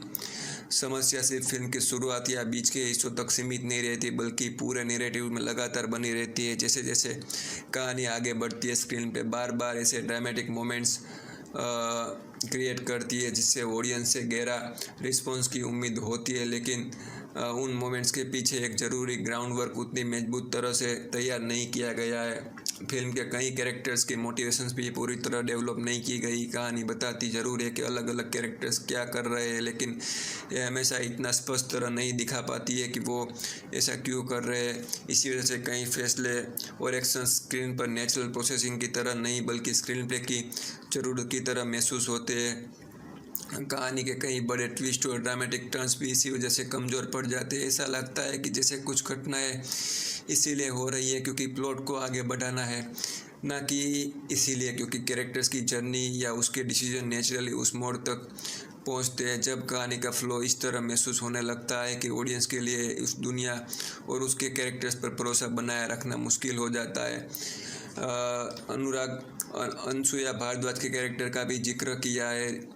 उसके कैरेक्टर्स में एक महत्वपूर्ण बदलाव दिखाया जाता है, लेकिन उस ट्रांसफॉर्मेशन तक पहुंचने वाली इमोशनल या नैरेटिव जर्नी को उतनी डिटेल में एस्टैब्लिश नहीं किया गया। इस कारण रिव्यूअर्स के हिसाब से उसका कैरेक्टर आर्क पूरी तरह अर्न या कन्विंसिंग महसूस नहीं हो पाता है। इसी के साथ ये भी कहा गया है कि फिल्म में कई सपोर्टिंग विलन्स और भी नज़र आते हैं। एक कैरेक्टर्स कहानी में आते हैं और कुछ समय बाद बिना कोई गहरा या यादगार प्रभाव छोड़े चले जाते हैं। रिव्यूज़ के मुताबिक इनमें से कई एंटागोनिस्ट या योगदान कहानी को और गहरा बनाने के बजाय रन टाइम को लंबा करने जैसा महसूस होता है। जब किसी फिल्म में बहुत सारे कैरेक्टर्स, सबप्लॉट्स और विलन्स होते हैं तब उन सबको ठीक से डेवलप करना बहुत ज़रूरी होता है। अगर उन्हें सिर्फ इंट्रोड्यूस करके जल्दी हटा दिया जाए तो कहानी का स्केल बड़ा ज़रूर लगता है, लेकिन उसका इमोशनल और ड्रामेटिक इम्पैक्ट उतना मजबूत नहीं बन पाता है। नागाबंधम बार बार अपने एम्बिशियस सेटअप से पीछे रह जाती है। फिल्म की दुनिया, माइथोलॉजी और कॉन्सेप्ट काफ़ी बड़े और दिलचस्प नज़र आते हैं, लेकिन कैरेक्टर्स की मोटिवेशंस, उसके इमोशनल आर्क्स और ड्रामेटिक डेवलपमेंट को उतनी गहराई से नहीं दिखाया जाता है। नतीजा यह होता है कि कहानी में होने वाले कई बड़े मोड और कैरेक्टर ट्रांसफॉर्मेशन ऑडियंस के लिए पूरी तरह नेचुरल या सेटिस्फाइंग महसूस नहीं होते। कुल मिलाकर रिव्यू से निष्कर्ष निकलता है कि फिल्म के पास आइडियाज़ की कमी नहीं है, कमी है उन आइडियाज़ और कैरेक्टर्स को इतना समय और गहराई देने की जिससे ऑडियंस उसके सफ़र के साथ साथ सच में जुड़ सके और बड़ा ड्रामेटिक मोमेंट्स अपना पूरा सिनेमेटिक असर छोड़ सके। डायरेक्टर अभिषेक नामा की सबसे बड़ी स्ट्रेंथ फिल्म की विजुअल स्केल को हैंडल करने में नज़र आती है। फिल्म के कई सीक्वेंस यह दिखाते हैं कि डायरेक्टर ग्रैंड प्रेजेंटेशन और बड़े सिनेमेटिक कैनवास को समझते हैं। इलाबोरेट सेट्स, माइथोलॉजिकल एटमॉस्फेयर और विजुअल स्पेक्टेकल को स्क्रीन पर लाने में टेक्निकल कॉन्फिडेंस साफ दिखाई देता है। फिल्म कई जगहों पर अपनी पूरी दुनिया को काफ़ी भव्य तरीके से प्रेजेंट करती है। बड़े लोकेशंस, ग्रैंड सेट्स और माइथोलॉजिकल एनवायरनमेंट मिलकर एक विजुअली रिच एक्सपीरियंस क्रिएट करने की कोशिश करते हैं। इसी वजह से प्रेजेंटेशन का लेवल पर फिल्म के एम्बिशियस की कमी बिल्कुल नहीं है, लेकिन दिक्कत तब शुरू होती है जब इन विजुअल्स को एक मजबूत इमोशनल ड्रामा में बदलने की बारी आती है। सिर्फ बड़े सेट्स और इम्प्रेसिव विजुअल्स की किसी सीन्स को यादगार नहीं बना पाते जब तक उन विजुअल के साथ strong story telling, emotional buildup और कैरेक्टर्स की जर्नी नहीं जुड़ी होती है, तब तक उसका सिनेमेटिक इम्पैक्ट अधूरा रह जाता है। इसी वजह से फिल्म के कई इमोशनल सीन्स अचानक स्क्रीन पर आ जाते हैं। उन तक पहुंचने के लिए जो ग्रेजुअल इमोशनल प्रोग्रेशन होनी चाहिए थी वो उतनी मजबूत तरह महसूस नहीं होती। नतीजा ये होता है कि ऑडियंस को उन मोमेंट्स को इमोशनल वेट पूरी तरह महसूस करने का मौका नहीं मिल पाता है। रिव्यूअर ने फ्लैशबैक्स में और बड़े रिविलेशंस का भी जिक्र किया है।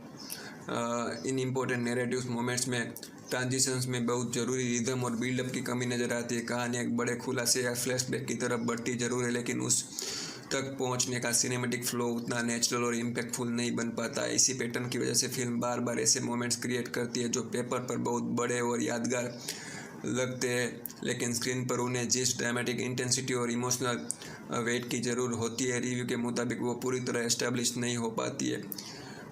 एपिक सेट्स पीस देखने में भव्य जरूर लगते हैं, लेकिन उसका असर उतनी देर तक नहीं टिकता जितनी उम्मीद की जा सकती है। इसका कारण विजुअल्स की क्वालिटी नहीं बल्कि उसके पीछे मौजूद ड्रामेटिक स्टेगिंग और इमोशनल एग्जीक्यूशंस को बताया गया है। इसी ऑब्जर्वेशन को आगे बढ़ते हुए रिव्यू एक महत्वपूर्ण निष्कर्ष निकलता है। नागाबंधम कई बार देखने में इम्प्रेसिव जरूर लगती है। इसका visual ambitions, large scale presentation और माइथोलॉजिकल एटमॉस्फेयर ऑडियंस का ध्यान खींचने में सफल रहते हैं। फिल्म उस स्टेज तक नहीं पहुंच पाती जहां ए विजुअल ऑडियंस को इमोशनल रूप से भी अपने साथ जोड़ सके। इसी वजह से फिल्म अक्सर आंखों को प्रभावित करती है, लेकिन दिल पर उतना गहरा असर नहीं छोड़ पाती है। कुल मिलाकर डायरेक्टर की टेक्निकल एम्बिशियस और विजुअल इमेजिनेशन फिल्म की सबसे बड़ी स्ट्रेंथ में से एक है, लेकिन जब बात emotional story telling, dramatic rhythm और इम्पैक्टफुल स्टेजिंग की आती है तो वहीं आगे जगह है जहां फिल्म अपने ग्रैंड विजन से पीछे रह जाती है। इसका कारण विजुअली इम्प्रेसिव माइथोलॉजिकल एडवेंचर होने के बावजूद फिल्म पूरी तरह इमोशनली एंगेजिंग सिनेमेटिक एक्सपीरियंस नहीं बन पाती है। नागाबंधम में एक्शन और वायलेंस को काफ़ी ज़्यादा इम्पोर्टेंस दी गई है। फिल्म के कई बड़े एक्शन सीक्वेंस मौजूद है, लेकिन इनमें से काफ़ी हिस्सा कहानी की ज़रूरत से ज़्यादा महसूस होता है। एक्शन का इस्तेमाल तब सबसे प्रभावशाली होता है जब वो स्टोरी और कैरेक्टर्स के इमोशनल कॉन्फ्लिक्ट को और मजबूत बनाए, लेकिन फिल्म में कई जगहों पर एक्शंस का स्केल तो बड़ा नज़र आता है पर उसके पीछे उतना मजबूत ड्रामेटिक पर्पस महसूस नहीं होता है। फिल्म के कई एक्शन सीक्वेंस की प्रेजेंटेशंस एक ऐसे सिनेमेटिक स्टाइल की याद दिलाती है जो डायरेक्टर बोया पत्रिसिनो की फिल्मों में अक्सर देखने को मिलती है। विजुअल के हिसाब से यहाँ भी लाउड प्रेजेंटेशन, एग्जैगरेटेड एक्शन और बड़े विजुअल मोमेंट्स पर काफ़ी जोर दिया गया है, लेकिन सिर्फ एक्शंस को बड़ा और ज़्यादा शोर शराबे वाला बना देना हमेशा उस सीन को और इंगेजिंग नहीं बना पाता है। जब एक्शन के साथ सस्पेंस, टेंशन और इमोशनल स्टेक्स मजबूत ना हो तब उसका सिनेमेटिक इम्पैक्ट धीरे धीरे कम होने लगता है। इसी वजह से फिल्म कई बार जेन्युइन टेंशन क्रिएट नहीं करने के बजाय विजुअल स्पेक्टेकल और ज़्यादा भरोसा करती हुई नज़र आती है। बड़े एक्सप्लोजन्स, ग्रैंड कन्फ्रंटेशंस और over the top notions action moment screen पर इम्प्रेसिव दिखते जरूर है, लेकिन ऑडियंस को उतनी इमोशनल और ड्रामेटिक इंटेंसिटी महसूस नहीं करवा पाते हैं।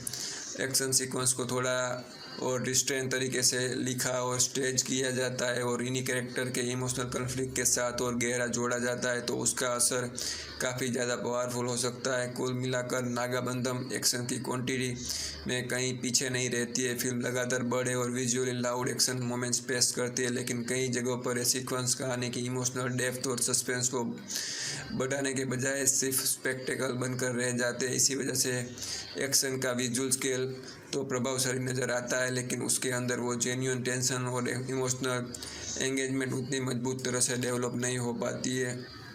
विराट करना अपने दोनों रोल्स में स्क्रीन पर काफ़ी कन्विंसिंग नज़र आते हैं। सबसे पहले उसकी फिजिकल ट्रांसफॉर्मेशन की तारीफ़ करते हैं जिसके लिए उन्होंने स्पष्ट रूप से मेहनत की है। खासकर जब वो 17th सेंचुरी नागा साधु के रोल में नज़र आते हैं तब उसका ओवरऑल अपीयरेंस उस कैरेक्टर के साथ नेचुरली मैच होता हुआ नज़र आता है। उसका लुक, बॉडी लैंग्वेज और विजुअल प्रेजेंटेशन के रोल को एक एथेटिक फील देने की कोशिश की है। सिर्फ देखने के नज़रिए से ट्रांसफॉर्मेशन फिल्म की पोजीशन पॉजिटिव बातों में से एक माना गया है। सिनेमा सिर्फ किसी एक्टर के इम्प्रेसिव लुक या फिजिकल ट्रांसफॉर्मेशन का नाम नहीं है। एक अच्छा सिनेमेटिक परफॉर्मेंस उस समय पूरा होता है जब एक्टर अपने कैरेक्टर की इमोशंस, उसके अंदर चल रहे संघर्ष और उसकी पर्सनालिटी को भी उतनी गहराई से स्क्रीन पर लेकर आए।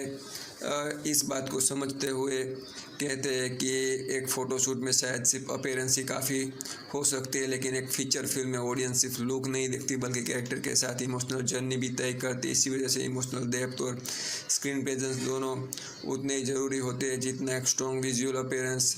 रुद्र के रूप में विराट कर्णा की परफॉर्मेंस इसी जगह थोड़ी कमज़ोर महसूस होती है।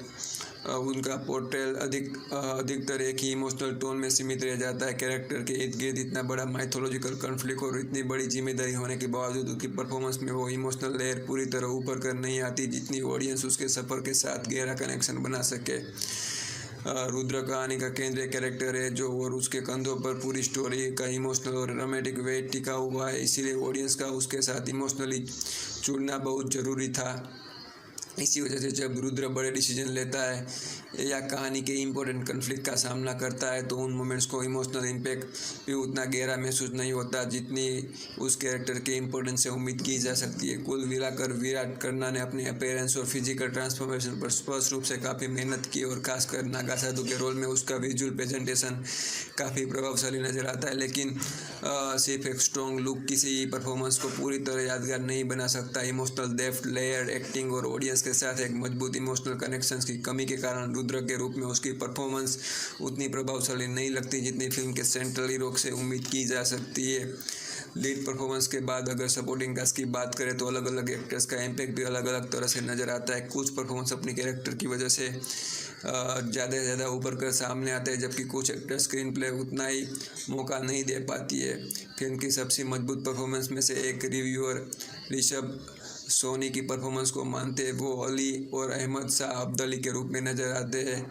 जब भी उसका कैरेक्टर स्क्रीन पर आता है तो वो अपनी कन्विंसिंग और मेनांस दोनों की अच्छी तरह कैरी किया है जिसकी वजह से उतनी परफॉर्मेंस याद रह जाती है। इस तरह जगपति बाबू के बारे में वो हमेशा की तरह एक डिपेंडेबल परफॉर्मेंस देते हैं। उसका काम फिल्म में कंसिस्टेंसी लेकर आता है और वो अपने रोल को भरोसेमंद तरीके से निभाते हैं।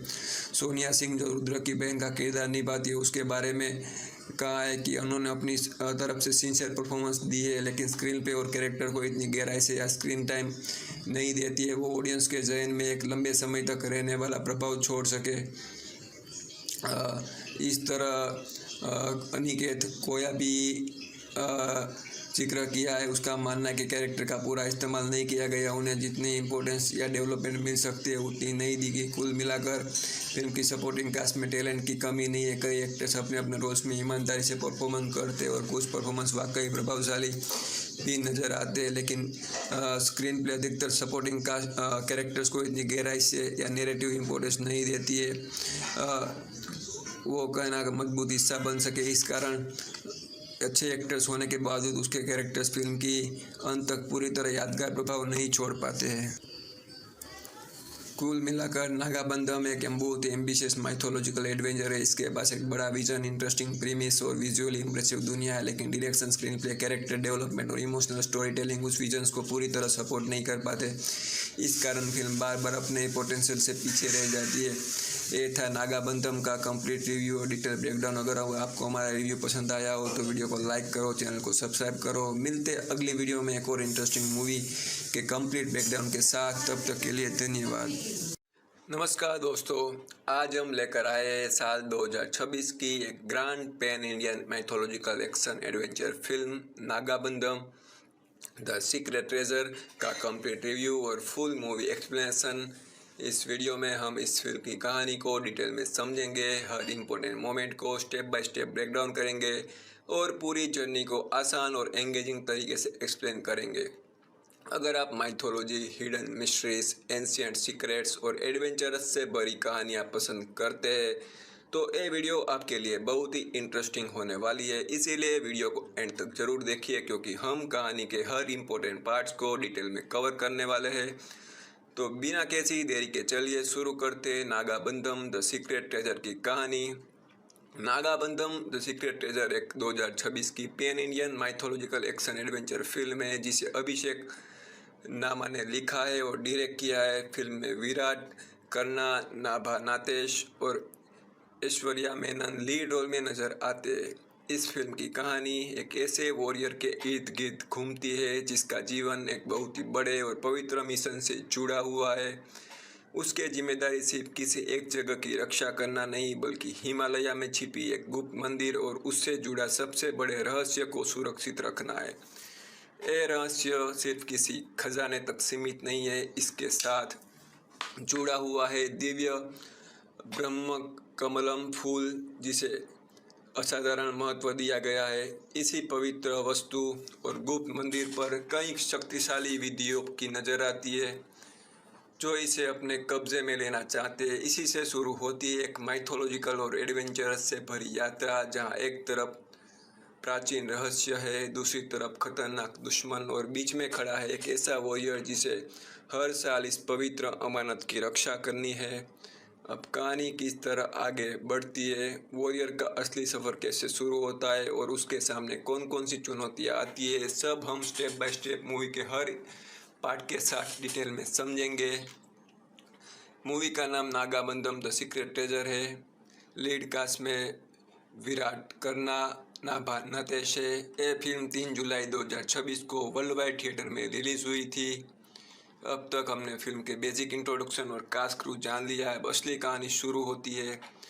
हम मूवी का हर सीन को स्टेप बाय स्टेप डिटेल में समझेंगे ताकि पूरी स्टोरी का हर इम्पोर्टेंट मोमेंट आसानी से समझ आ सके। तो जैसे कि हमने बात की, नागाबंधम की कहानी एक रहस्यमयी और दिव्य हिमालय टेम्पल के इर्द गिर्द घूमती है। ये कोई सामान्य मंदिर नहीं है बल्कि एक प्राचीन स्थल है जो सदियों से एक शक्तिशाली नागाबंधम सील के द्वारा सुरक्षित रखा गया है। इस सील के अंदर एक गुप्त दिव्य खजाना और अपार शक्ति छुपी हुई है जिसे हर किसी के लिए पाना या देखना संभव नहीं है। लेकिन हर बड़े रहस्य की तरह इस रहस्य पर भी कुछ ऐसे लोगों की नज़र पड़ चुकी है जो इस दिव्य शक्ति को अपने कब्जे में लेना चाहते हैं।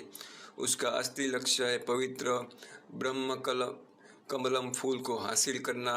इसी दिव्य फूल की मदद से नागाबंधम के बंद दरवाजे को खोला जा सकता है और उस गुप्त शक्ति तक पहुंचने का रास्ता मिल सकता है। इसी वजह से फिल्म का सबसे बड़ा संघर्ष शुरू होता है। एक तरफ वो लोग हैं जो किसी भी कीमत पर ब्रह्म कमलम को हासिल करके उस रहस्य को अपने अधिकार में लेना चाहते हैं। दूसरी तरफ एक ऐसा स्थानीय रक्षक खड़ा है जो इस पवित्र स्थल और उससे जुड़े रहस्य की रक्षा को अपना कर्तव्य मानता है। यहीं से फिल्म का असली थीम सामने आता है। कहानी सिर्फ एक खजाने की तलाश तक सीमित नहीं रहती बल्कि प्राचीन रहस्यों की सुरक्षा, पवित्र शक्तियों की सुरक्षा और उन लोगों के बीच टकराव को दिखाती है जो अलग अलग उद्देश्यों के साथ उस दिव्य शक्ति तक पहुंचना चाहते हैं। फिल्म को पैन इंडियन स्केल पर रिलीज़ किया गया है और इसे तेलुगु, हिंदी, तमिल, कन्नड़ा और मलयालम भाषाओं में थिएटिकल रिलीज मिला है जिससे इस माइथोलॉजिकल एडवेंचर्स को देश के अलग अलग दर्शकों तक पहुंचाया गया है। अब तक हमने सिर्फ फिल्म की दुनिया, उसके सेंट्रल कॉन्फ्लिक्ट्स और कहानी के बुनियाद को समझा है। इसके बाद से हम मूवी की एक्चुअल स्टोरी को सीन बाय सीन और डिटेल में एक्सप्लेन करना शुरू करेंगे। स्टोरी शुरू करने से पहले अगर फिल्म को एक रिव्यू के नज़रिए से देखा जाए तो नागाबंधम एक बहुत ही ambitious mythological action adventure film बनने की कोशिश करती है। इस फिल्म का सबसे बड़ा हाईलाइट इसका कॉन्सेप्ट है जो भारतीय पुराणस और इतिहास से प्रेरित एक फैंटेसी एक एडवेंचर को बड़े स्केल पर पेश करने की कोशिश करता है। फिल्म की कहानी दो पवित्र दिव्य हेलिक्स और एक छिपे हुए रहस्यमय गेटवे की तलाश के आसपास अपना फाउंडेशन तैयार करती है। शुरुआत से मूवी एक ऐसी दुनिया क्रिएट करने की कोशिश करती है जहां माइथोलॉजी, हिडन मिस्ट्रीज और एंशिएंट सीक्रेट्स मिलकर एक ग्रैंड एडवेंचर का इतिहास देते हैं। कॉन्सेप्ट को देखकर लगता है कि फिल्म एक बड़े सिनेमैटिक एक्सपीरियंस की तरफ बढ़ रही है। विजुअल स्केल और ग्रैंड प्रेजेंटेशंस को भी काफ़ी इम्पोर्टेंस दी गई है। फिल्म अपनी माइथोलॉजिकल दुनिया को बड़े कैनवास पर देखने की कोशिश करती है जिससे इसका ओवरऑल विज़न काफ़ी एम्बिशियस महसूस होता है। लेकिन सिर्फ एक बड़ा कॉन्सेप्ट और ग्रैंड विज़न ही किसी फिल्म को पूरी तरह सफल नहीं बना देते। रिव्यू के हिसाब से फिल्म की सबसे बड़ी कमजोरी उसकी राइटिंग बताई गई है। कहानी का फाउंडेशन इंटरेस्टिंग होने के बाद भी उसका एग्जीक्यूशन हर जगह उतना मजबूत नज़र नहीं आता है। कई जगहों पर स्क्रीन प्ले और स्टोरी टेलिंग उस इम्पैक्ट को क्रिएट नहीं कर पाती जिसकी इस तरह के कॉन्सेप्ट से उम्मीद की जा रही थी। इसी के साथ इमोशनल स्टेक्स भी उतनी गहराई से एस्टैब्लिश नहीं हो पाते।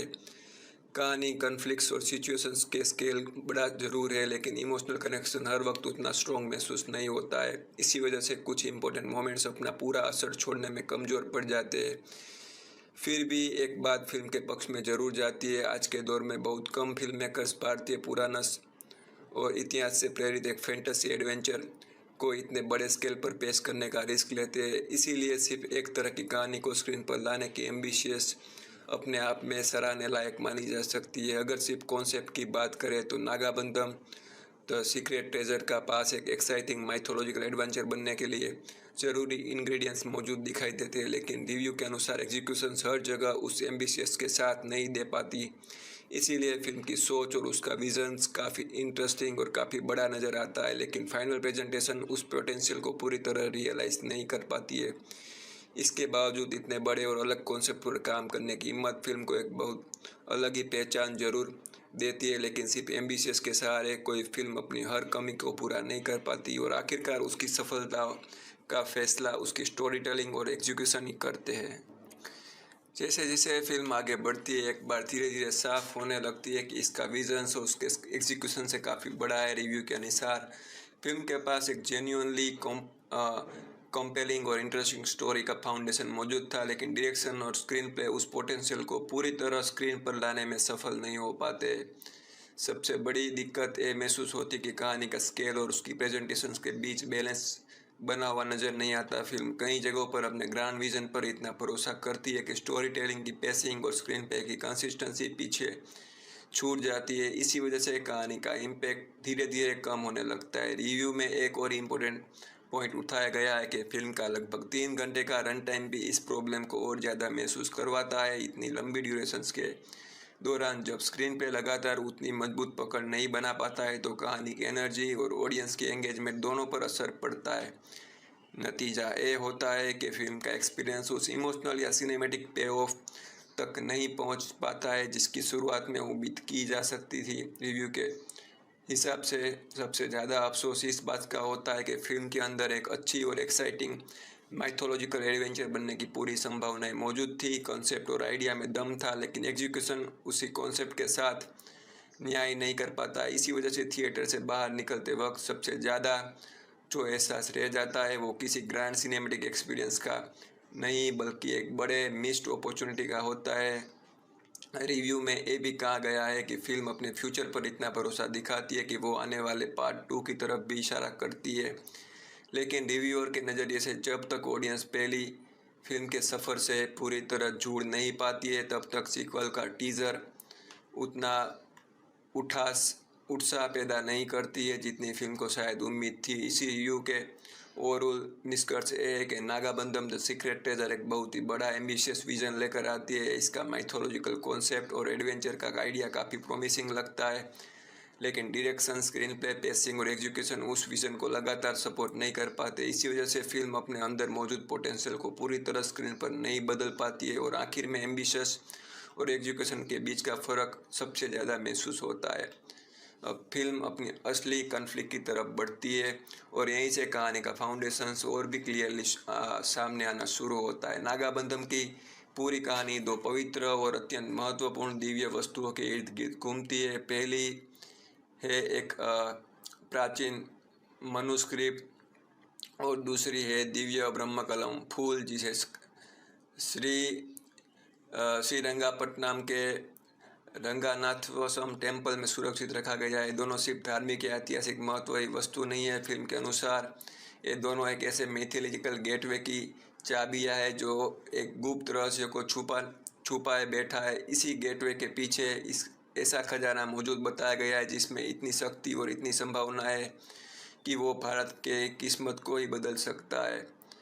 इसी एक रहस्य के चारों तरफ फिल्म पूरा संघर्ष तैयार होता है। इस तरफ वो लोग हैं जो गेटवे तक पहुंचना चाहते हैं और दूसरी तरफ वो लोग हैं जो हर कीमत पर इस रहस्य को सुरक्षित रखना अपना कर्तव्य समझते हैं।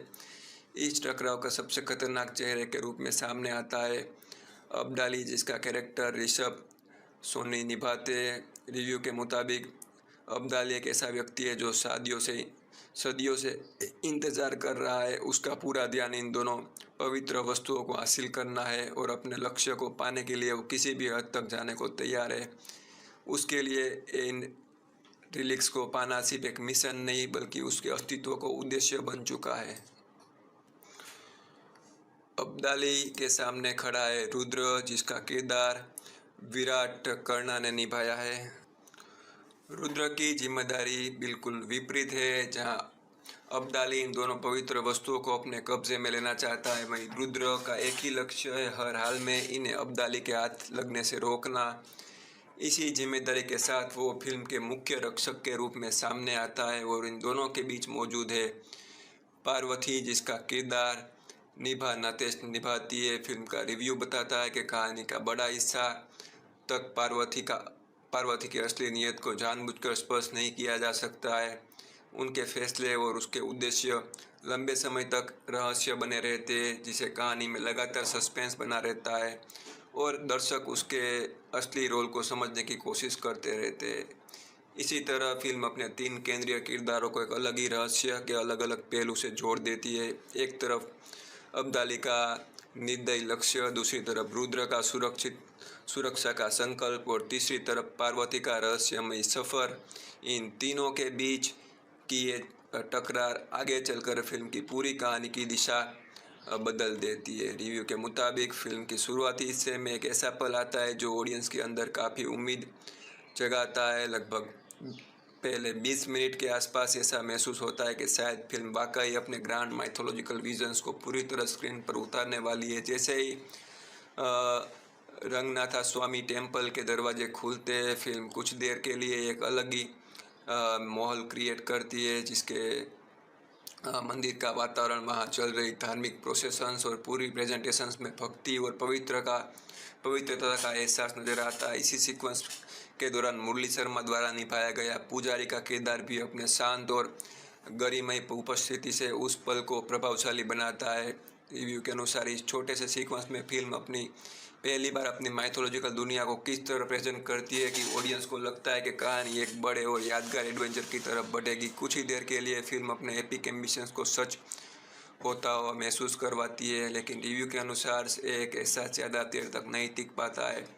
इसके बाद धीरे धीरे उस डायरेक्शन में चली जाती है जहां उसका एग्जीक्यूशन उसके विजन्स का साथ नहीं दे पाता है। रिव्यू का मानना है कि अगले लगभग 2.5 घंटों में फिल्म बार बार वही गलतियां दोहराती नजर आती है। एक्शन सीक्वेंस काफ़ी लंबे महसूस होते हैं, लेकिन उसके बीच कहानी की प्रोग्रेस या इमोशनल इम्पैक्ट उतनी मजबूत तरह से उभर कर नहीं आ पाती। इस तरह से इमोशनल सीन्स भी ऑडियंस के साथ गहरा कनेक्शन एस्टेब्लिश कर पाते हैं।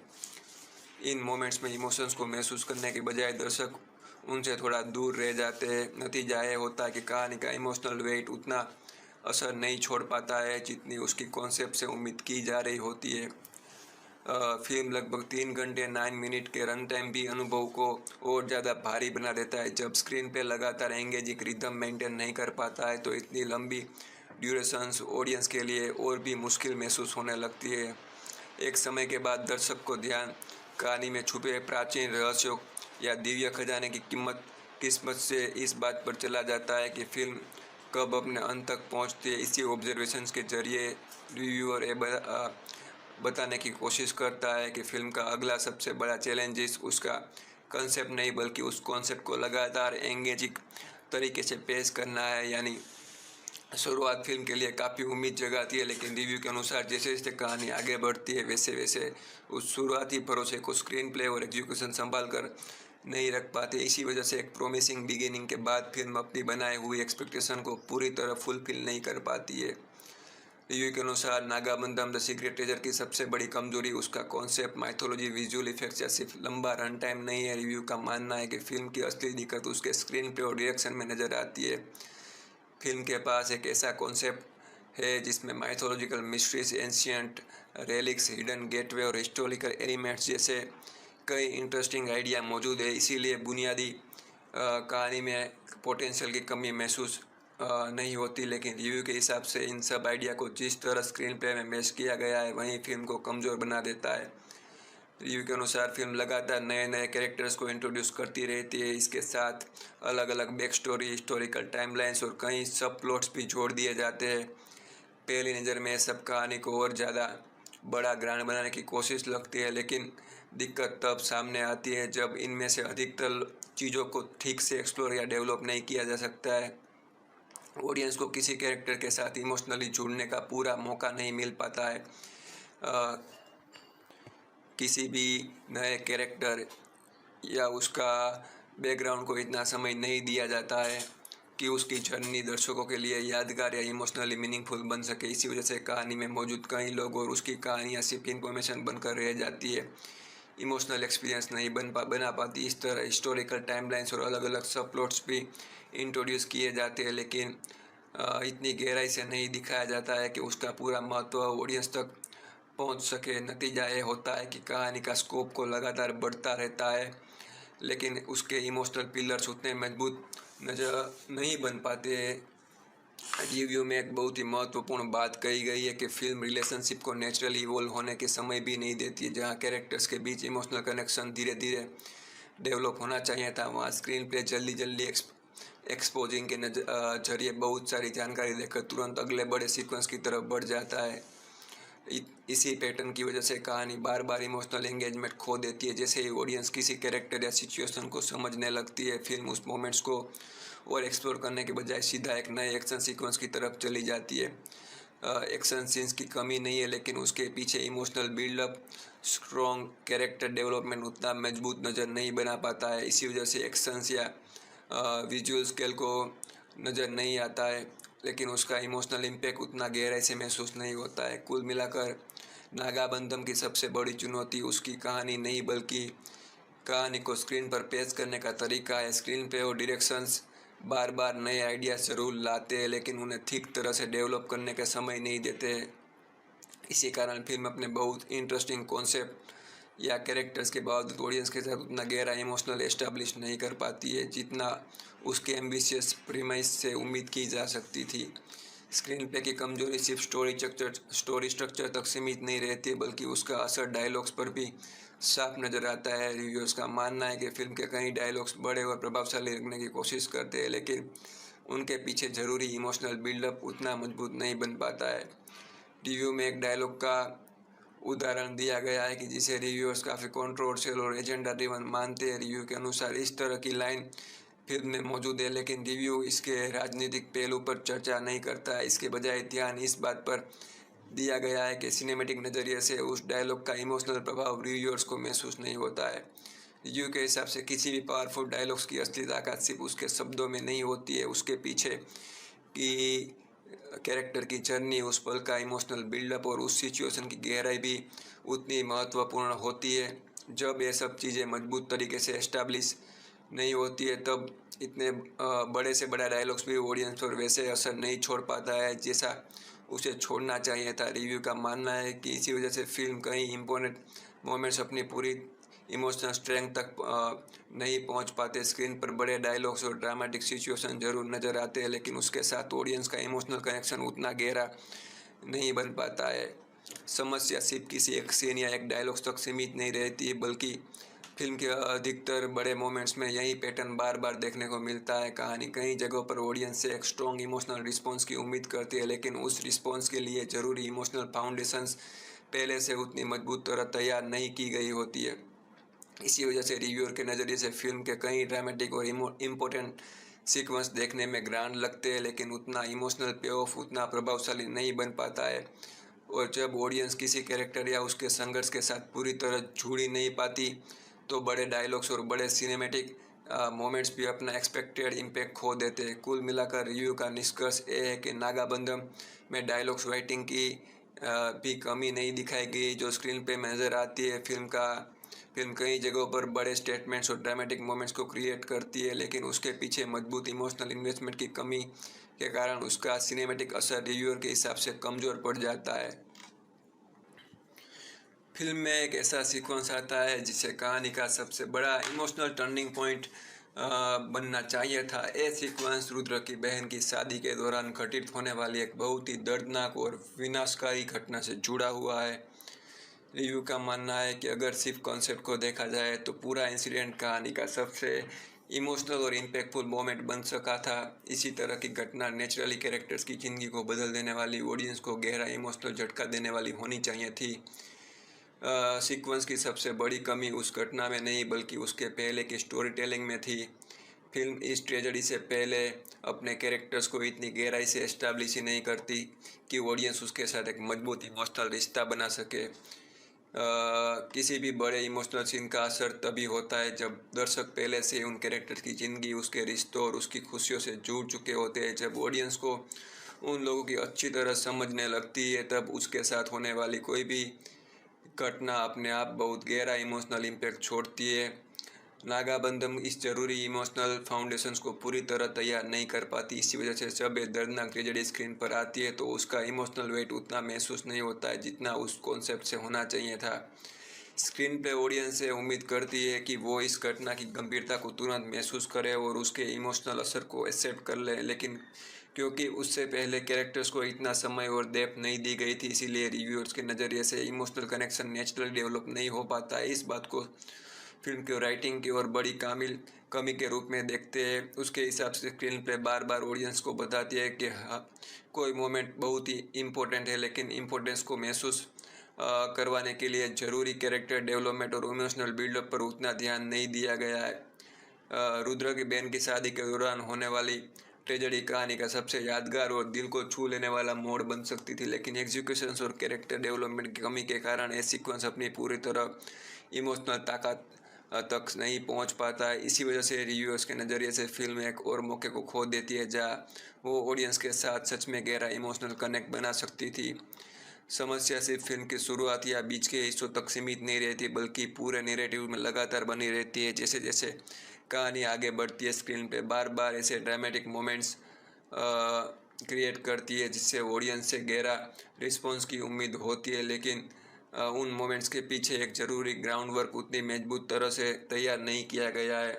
फिल्म के कई कैरेक्टर्स की मोटिवेशंस भी पूरी तरह डेवलप नहीं की गई। कहानी बताती ज़रूर है कि अलग अलग कैरेक्टर्स क्या कर रहे हैं, लेकिन यह हमेशा इतना स्पष्ट तरह नहीं दिखा पाती है कि वो ऐसा क्यों कर रहे हैं। इसी वजह से कई फैसले और एक्शन स्क्रीन पर नेचुरल प्रोसेसिंग की तरह नहीं बल्कि स्क्रीन प्ले की ज़रूरत की तरह महसूस होते हैं।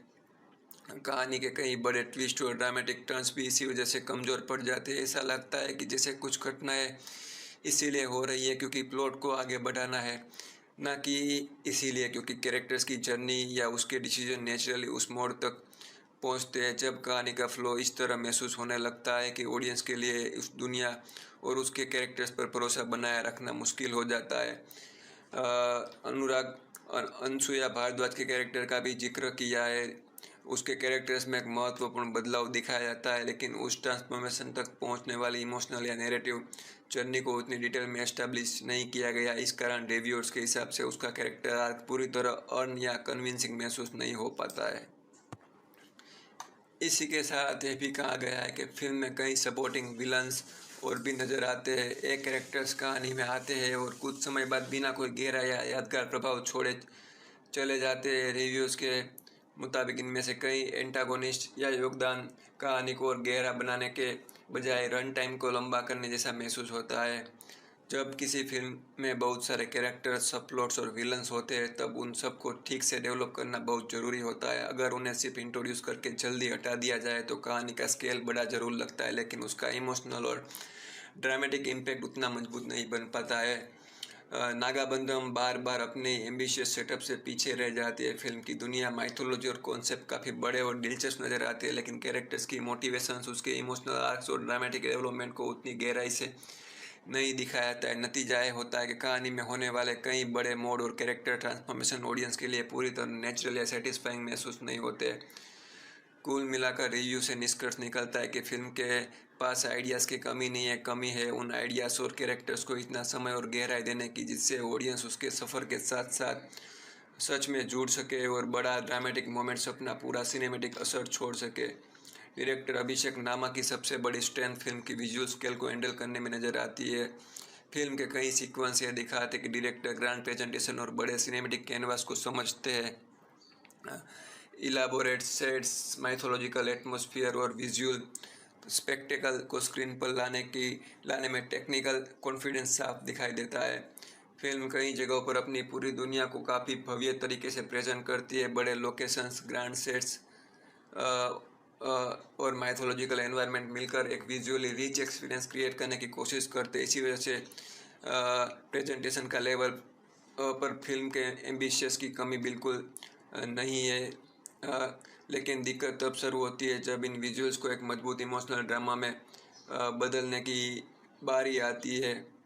सिर्फ बड़े सेट्स और इम्प्रेसिव विजुअल्स की किसी सीन्स को यादगार नहीं बना पाते जब तक उन विजुअल के साथ strong story telling, emotional buildup और कैरेक्टर्स की जर्नी नहीं जुड़ी होती है, तब तक उसका सिनेमेटिक इम्पैक्ट अधूरा रह जाता है। इसी वजह से फिल्म के कई इमोशनल सीन्स अचानक स्क्रीन पर आ जाते हैं।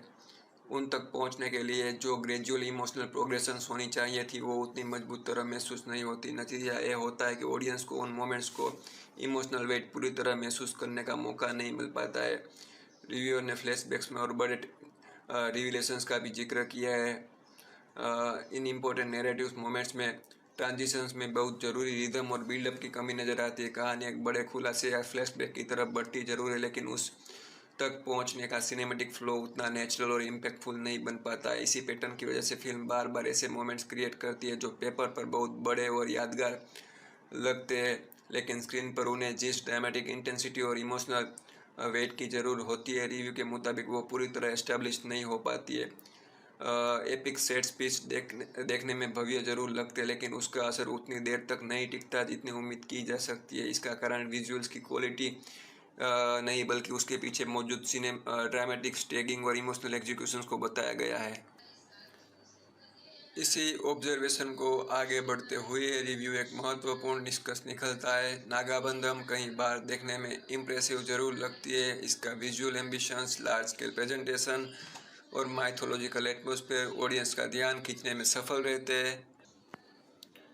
फिल्म उस स्टेज तक नहीं पहुंच पाती जहां ए विजुअल ऑडियंस को इमोशनल रूप से भी अपने साथ जोड़ सके। इसी वजह से फिल्म अक्सर आंखों को प्रभावित करती है, लेकिन दिल पर उतना गहरा असर नहीं छोड़ पाती है। कुल मिलाकर डायरेक्टर की टेक्निकल एम्बिशियस और विजुअल इमेजिनेशन फिल्म की सबसे बड़ी स्ट्रेंथ में से एक है, लेकिन जब बात emotional story telling, dramatic rhythm और इम्पैक्टफुल स्टेजिंग की आती है तो वहीं आगे जगह है जहां फिल्म अपने ग्रैंड विजन से पीछे रह जाती है। इसका कारण विजुअली इम्प्रेसिव माइथोलॉजिकल एडवेंचर होने के बावजूद फिल्म पूरी तरह इमोशनली एंगेजिंग सिनेमेटिक एक्सपीरियंस नहीं बन पाती है।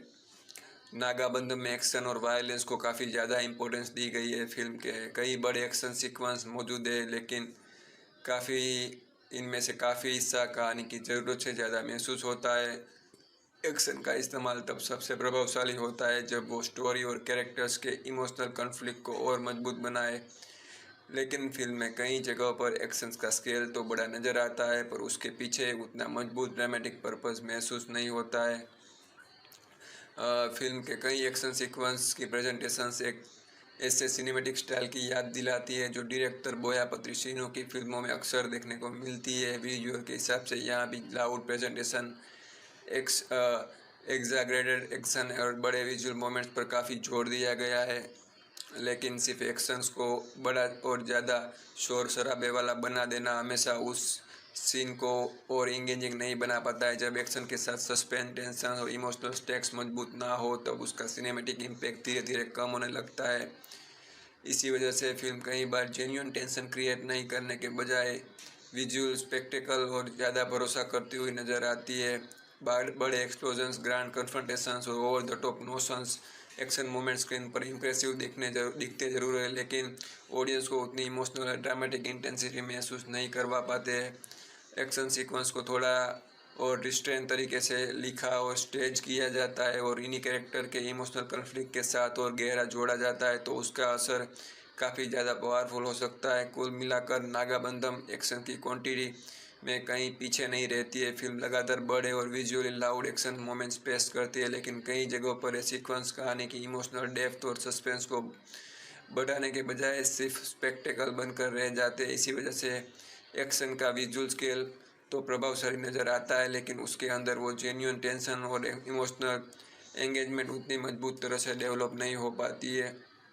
विराट करना अपने दोनों रोल्स में स्क्रीन पर काफ़ी कन्विंसिंग नज़र आते हैं। सबसे पहले उसकी फिजिकल ट्रांसफॉर्मेशन की तारीफ़ करते हैं, जिसके लिए उन्होंने स्पष्ट रूप से मेहनत की है। खासकर जब वो 17th सेंचुरी नागा साधु के रोल में नज़र आते हैं, तब उसका ओवरऑल अपीयरेंस उस कैरेक्टर के साथ नेचुरली मैच होता हुआ नज़र आता है। उसका लुक, बॉडी लैंग्वेज और विजुअल प्रेजेंटेशन के रोल को एक एथेटिक फील देने की कोशिश की है। सिर्फ देखने के नज़रिए से ट्रांसफॉर्मेशन फिल्म की पॉजिटिव बातों में से एक माना गया है। सिनेमा सिर्फ किसी एक्टर के इम्प्रेसिव लुक या फिजिकल ट्रांसफॉर्मेशन का नाम नहीं है। एक अच्छा सिनेमेटिक परफॉर्मेंस उस समय पूरा होता है जब एक्टर अपने कैरेक्टर की इमोशंस, उसके अंदर चल रहे संघर्ष और उसकी पर्सनालिटी को भी उतनी गहराई से स्क्रीन पर लेकर आए। इस बात को समझते हुए कहते हैं कि एक फ़ोटोशूट में शायद सिर्फ अपीयरेंस ही काफ़ी हो सकती है, लेकिन एक फीचर फिल्म में ऑडियंस सिर्फ लुक नहीं देखती बल्कि कैरेक्टर के साथ इमोशनल जर्नी भी तय करती है। इसी वजह से इमोशनल डेप्थ और स्क्रीन प्रेजेंस दोनों उतने ही ज़रूरी होते हैं जितना एक स्ट्रॉन्ग विजुअल अपीयरेंस। रुद्र के रूप में विराट करना की परफॉर्मेंस इसी जगह थोड़ी कमज़ोर महसूस होती है। उनका पोर्ट्रेल अधिकतर एक ही इमोशनल टोन में सीमित रह जाता है। कैरेक्टर के इर्द गिर्द इतना बड़ा माइथोलॉजिकल कॉन्फ्लिक्ट और इतनी बड़ी जिम्मेदारी होने के बावजूद उसकी परफॉर्मेंस में वो इमोशनल लेयर पूरी तरह ऊपर कर नहीं आती जितनी ऑडियंस उसके सफ़र के साथ गहरा कनेक्शन बना सके। रुद्र कहानी का केंद्रीय कैरेक्टर है जो और उसके कंधों पर पूरी स्टोरी का इमोशनल और ड्रामेटिक वेट टिका हुआ है, इसीलिए ऑडियंस का उसके साथ इमोशनली जुड़ना बहुत ज़रूरी था। इसी वजह से जब रुद्र बड़े डिसीजन लेता है या कहानी के इम्पोर्टेंट कन्फ्लिक्ट का सामना करता है तो उन मोमेंट्स को इमोशनल इम्पैक्ट भी उतना गहरा महसूस नहीं होता जितनी उस कैरेक्टर के इम्पोर्टेंस से उम्मीद की जा सकती है। कुल मिलाकर विराट करना ने अपने अपीयरेंस और फिजिकल ट्रांसफॉर्मेशन पर स्पष्ट रूप से काफ़ी मेहनत की और खासकर नागा साधु के रोल में उसका विजुअल प्रेजेंटेशन काफ़ी प्रभावशाली नज़र आता है। लेकिन सिर्फ एक स्ट्रॉन्ग लुक किसी परफॉर्मेंस को पूरी तरह यादगार नहीं बना सकता। इमोशनल डेप्थ, लेयर एक्टिंग और ऑडियंस के साथ एक मजबूत इमोशनल कनेक्शंस की कमी के कारण रुद्र के रूप में उसकी परफॉर्मेंस उतनी प्रभावशाली नहीं लगती जितनी फिल्म के सेंट्रल हीरो से उम्मीद की जा सकती है। लीड परफॉर्मेंस के बाद अगर सपोर्टिंग कास्ट की बात करें तो अलग अलग एक्टर्स का इम्पैक्ट भी अलग अलग तरह से नज़र आता है। कुछ परफॉर्मेंस अपनी कैरेक्टर की वजह से ज़्यादा से ज़्यादा उभर कर सामने आते हैं, जबकि कुछ एक्टर स्क्रीन प्ले उतना ही मौका नहीं दे पाती है।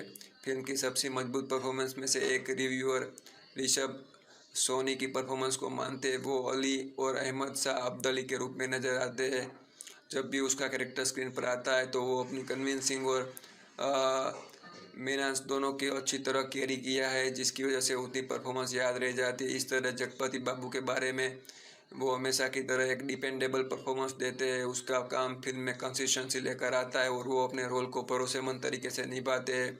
सोनिया सिंह जो रुद्र की बहन का किरदार निभाती है, उसके बारे में कहा है कि उन्होंने अपनी तरफ से सिंसियर परफॉर्मेंस दी है, लेकिन स्क्रीन पे और कैरेक्टर को इतनी गहराई से या स्क्रीन टाइम नहीं देती है वो ऑडियंस के जहन में एक लंबे समय तक रहने वाला प्रभाव छोड़ सके।